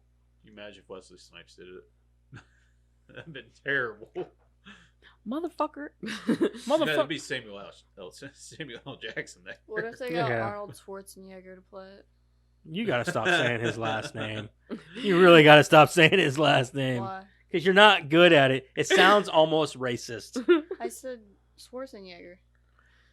Schwarzenegger. Is that what you said? Mhm. Yeah. I like how she says it. When Fran Walsh and Peter Jackson were writing the part of the drill sergeant in the graveyard, they wrote the part as a spoof of R. Lee Ermey's character in Full Metal Jacket, with the intention of getting an actor in New Zealand for the role. But they didn't feel the actors who auditioned were right, and finally ended up approaching Ermey himself. This movie was originally planned as a Tales from the Crypt feature, but executive producer Robert Zemeckis liked the script so much, he decided it should stand on its own and not be part of a series. Zemeckis was a producer and occasional director on Tales as well. Additionally, this film features several alums of that show: Michael J. Fox, John Astin, Troy Evans, Peter Dobson, Jake Busey, and R. Lee Ermey. It was Jeffrey Combs who suggested the Adolf Hitler-inspired haircut for his character to show Milton Dahmer's extreme sense of nationalism after serving his country for so long. Combs also suggested 2 ear appliances, which made his ears stick out quite comically. I was going to say, his ears were like, boom. Oh, yeah. And several of Dahmer's chest tattoos. Peter Jackson loved Jeffrey Combs' work on the Reanimator movie so much that he asked casting director Victoria Burrows to find out whether Combs was available. Fortunately, Combs was available, and he signed up. He wore black contact lenses for the role as well. Peter Jackson played the bearded and pierced man who Frank bumps into into a minute before the Is that who that was? The ghost of Ray knocks him down. He was so young. Mm-hmm. Jackson had to wear the punk outfit, makeup, leather jacket, and a vast amount of piercings the entire day of shooting, which was also the day that the studio had invited the media to the set for publicity. Billy Jackson, his son, played the 3-month-old, one of the levitating babies. Oh, really? Yeah. During filming, Dee Wallace's husband, Christopher Stone, tragically died of a blood clot, forcing her to fly back and forth from New Zealand and the United States. After filming ended, she found out that Peter Jackson had personally paid for all of her flights as a gift. I knew that because she talked about it on a TikTok. On a TikTok show. Well, there goes that's where the CGI budget went. Yeah. To her flights. Yeah. Well, that's for could have went for. It's for a good thing. Yeah. It could have gone towards. I don't Somebody's know. coke habit. Yeah, Peter Jackson's like coke and prostitute problem. Roughly 21 minutes into the film, Frank Bannister is eating by his window. If you look closely, he is eating one of General Mills' famed monster cereals, specifically Boo Berry, which is the ghost cereal. Michael J. Fox with the white fence. In 2 scenes, Fox's character crashes through a white fence in his Volkswagen. In Back to the Future, he crashes through a white fence in the DeLorean. And in Doc Hollywood, he crashes through a white fence in his Porsche. He just needs to stay. I'm pretty sure I said that watching this movie. I was like, man, this guy likes really run through fences. Right? He's not a good driver. Tom Cruise, Matthew Broderick, Johnny Depp, John Cusack, and Danny DeVito were considered for the part of Frank Bannister if Michael J. Fox turned down the part. Not Danny DeVito. No. I couldn't do that. Not Tom Cruise either. No. I could see maybe Johnny Depp. Maybe. Tom Hanks. Maybe. I can see Tom Hanks. No, not Tom Hanks. John Cusack? Yeah. Yeah, John Cusack. I could definitely see John. Day, yeah. Mm-hmm. Joe Mantegna auditioned for the role of Milton Dammers. At one point, Tim Burton and Sam Raimi were in contention to direct. So Tim Burton, there you go. One of the main reasons Sean Astin took the part of Samwise Gamgee in the Lord of the Rings trilogy was at the advice of his stepfather, John Astin, who had previously worked with director Peter Jackson and Fran Walsh on The Frighteners and had been enthused with their rapport, understanding of film, and appreciation for their crew. In order to trick the audience into believing that Patricia Bradley was innocent of the Fairwater murders, Peter Jackson specifically wanted Dee Wallace for the part. He figured that her role as Elliot's mother in E.T. was about the sweetest character you could find, and therefore no one in the audience would suspect her. The first name of Patricia Bradley provides a hint to her criminal past. Revealed later in the film, she is named after Patricia Hearst, also known as Patty Hearst, a girl who was taken hostage by an urban guerrilla group, then brainwashed into sympathizing with her kidnappers and helping them rob banks. Johnny Bartlett is named after Velda and Marion Bartlett, the second and third victims of Charles Starkweather, who murdered 11 people in Nebraska and Wyoming in 1958, accompanied by his 14-year-old girlfriend Carl Fugate, whose precise role in the killings is not known. The story has been dramatized in Badlands and other movies. In the film, Johnny Bartlett named Starkweather as his role model. Strangely, Starkweather and the victims Bartlett are buried together in Wyuka Cemetery in Lincoln, Nebraska. During Ray Linsky's funeral, you can see Frank Bannister's house burning down in the background. Not clearly, you can see a large orange blur directly behind Lucy. It was burned by the film crew because they had finished filming there. And I always kind of find it fascinating that movies are not filmed like in a linear fashion. Yeah, so they were literally burning it down because they were done filming there. Yeah. And you could see it in the background. Yeah. So That's next wild. time I watch this movie, I'm going to be like... Yeah, I'm going to have to look for that. Yeah. That's wild. That's it. Alrighty. That was the Frighteners for you. Let's get into what we're doing next week. Eric, pull up the Just Watch app so that you can... Fuck off. Yeah, get your Just Watch app. This is dude. your part in this. Take time, too. Time studies. I'm just saying, this is your next part. You're done Fuck with it. time stamp. Fine. Give me a movie. Come on, Karen. Evil Dead. Another horror movie. There's it's 90% horror in there. You want Hey, me but to I've keep- never seen Evil Dead, so. The Wait, first what's Evil next Dead? week? Next week is Thanksgiving. Oh yeah. Is it the Thanksgiving? Would you like to do Thanksgiving? I think we should do Is Dutch. it the Evil Dead or Evil Dead? Do you want to do Evil Dead or you want to do Dutch? I don't care. Let's take a vote. Who wants to do Dutch? I'm down with Dutch.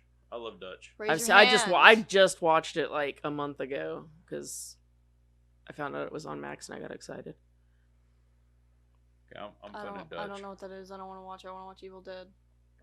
This is the old Evil Dead. I've never seen it. I say Dutch. I'm tossed up because I love Ash. I love Ash. I just threw it back in. Yeah, Well, it's got to go back in anyways, right? There's an Evil Dead 2. Yeah. No, there's a bunch of Evil Yeah, Dead. there's a bunch of Evil There's Deads. one for everyone. Oh, yeah. You Oh, might yeah. have to go through those. Dutch, 'cause I already threw it back in. Show of hands. Dutch. Dutch. Evil Dead. I'm good on either one. I'm good for You either guys one. didn't vote. You guys did. Because I don't really care, honestly. I could do either one. We could. Could go for either one. You guys gotta choose. I think you should watch Dutch. No, why? Because I think We- you'll like Dutch. Well, can we do Evil Dead after that? Whenever it's drawn, yeah. No, we already drew it. Girl, I've been waiting. Yeah, Let's Break go. her heart. Girl? Yeah, girl. Man up a little. Come on. After Dutch. What If do you think? love Ash so much, Yeah, we then why, pulled are it, you, so why let's is this do being that. so I'll hard? just find it and pull it out again. Okay, what are we doing? Do you just want to do Evil Dead? No, we can do Evil Dead after Dutch. That'll be See, our. it's a Yeah, compromise, so Dutch is Dad. our Thanksgiving movie, and then the Dutch.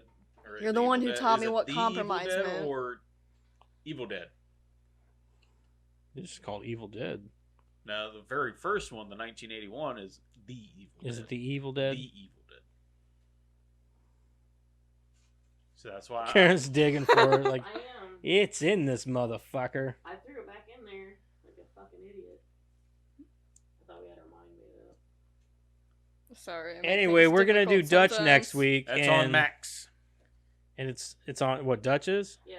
It's on Okay. I Max. told you I got excited and watched it like Oh. a month ago. Okay. I So next week we're I need gonna to do thank Dutch, and then the week after that, I guess we're just gonna go ahead and do Evil Dead, which is fine. So you guys know what we're doing for 2 weeks. Yes, you know what you're getting yourselves into for the next 2 weeks.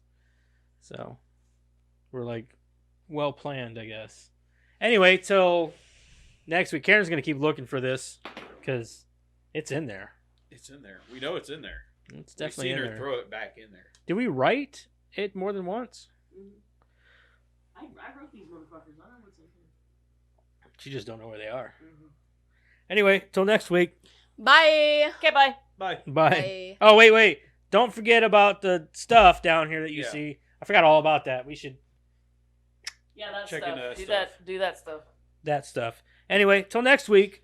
Bye. Whenever we Bye do again. Dutch, watch Dutch. It's a good fucking movie. It's a good Thanksgiving movie. Comedy. It's good comedy, yeah. It is very Yeah. comical. It's got Al Bundy in it, for God's sake. Come on. Anyway, till next week. Deuces. Bye.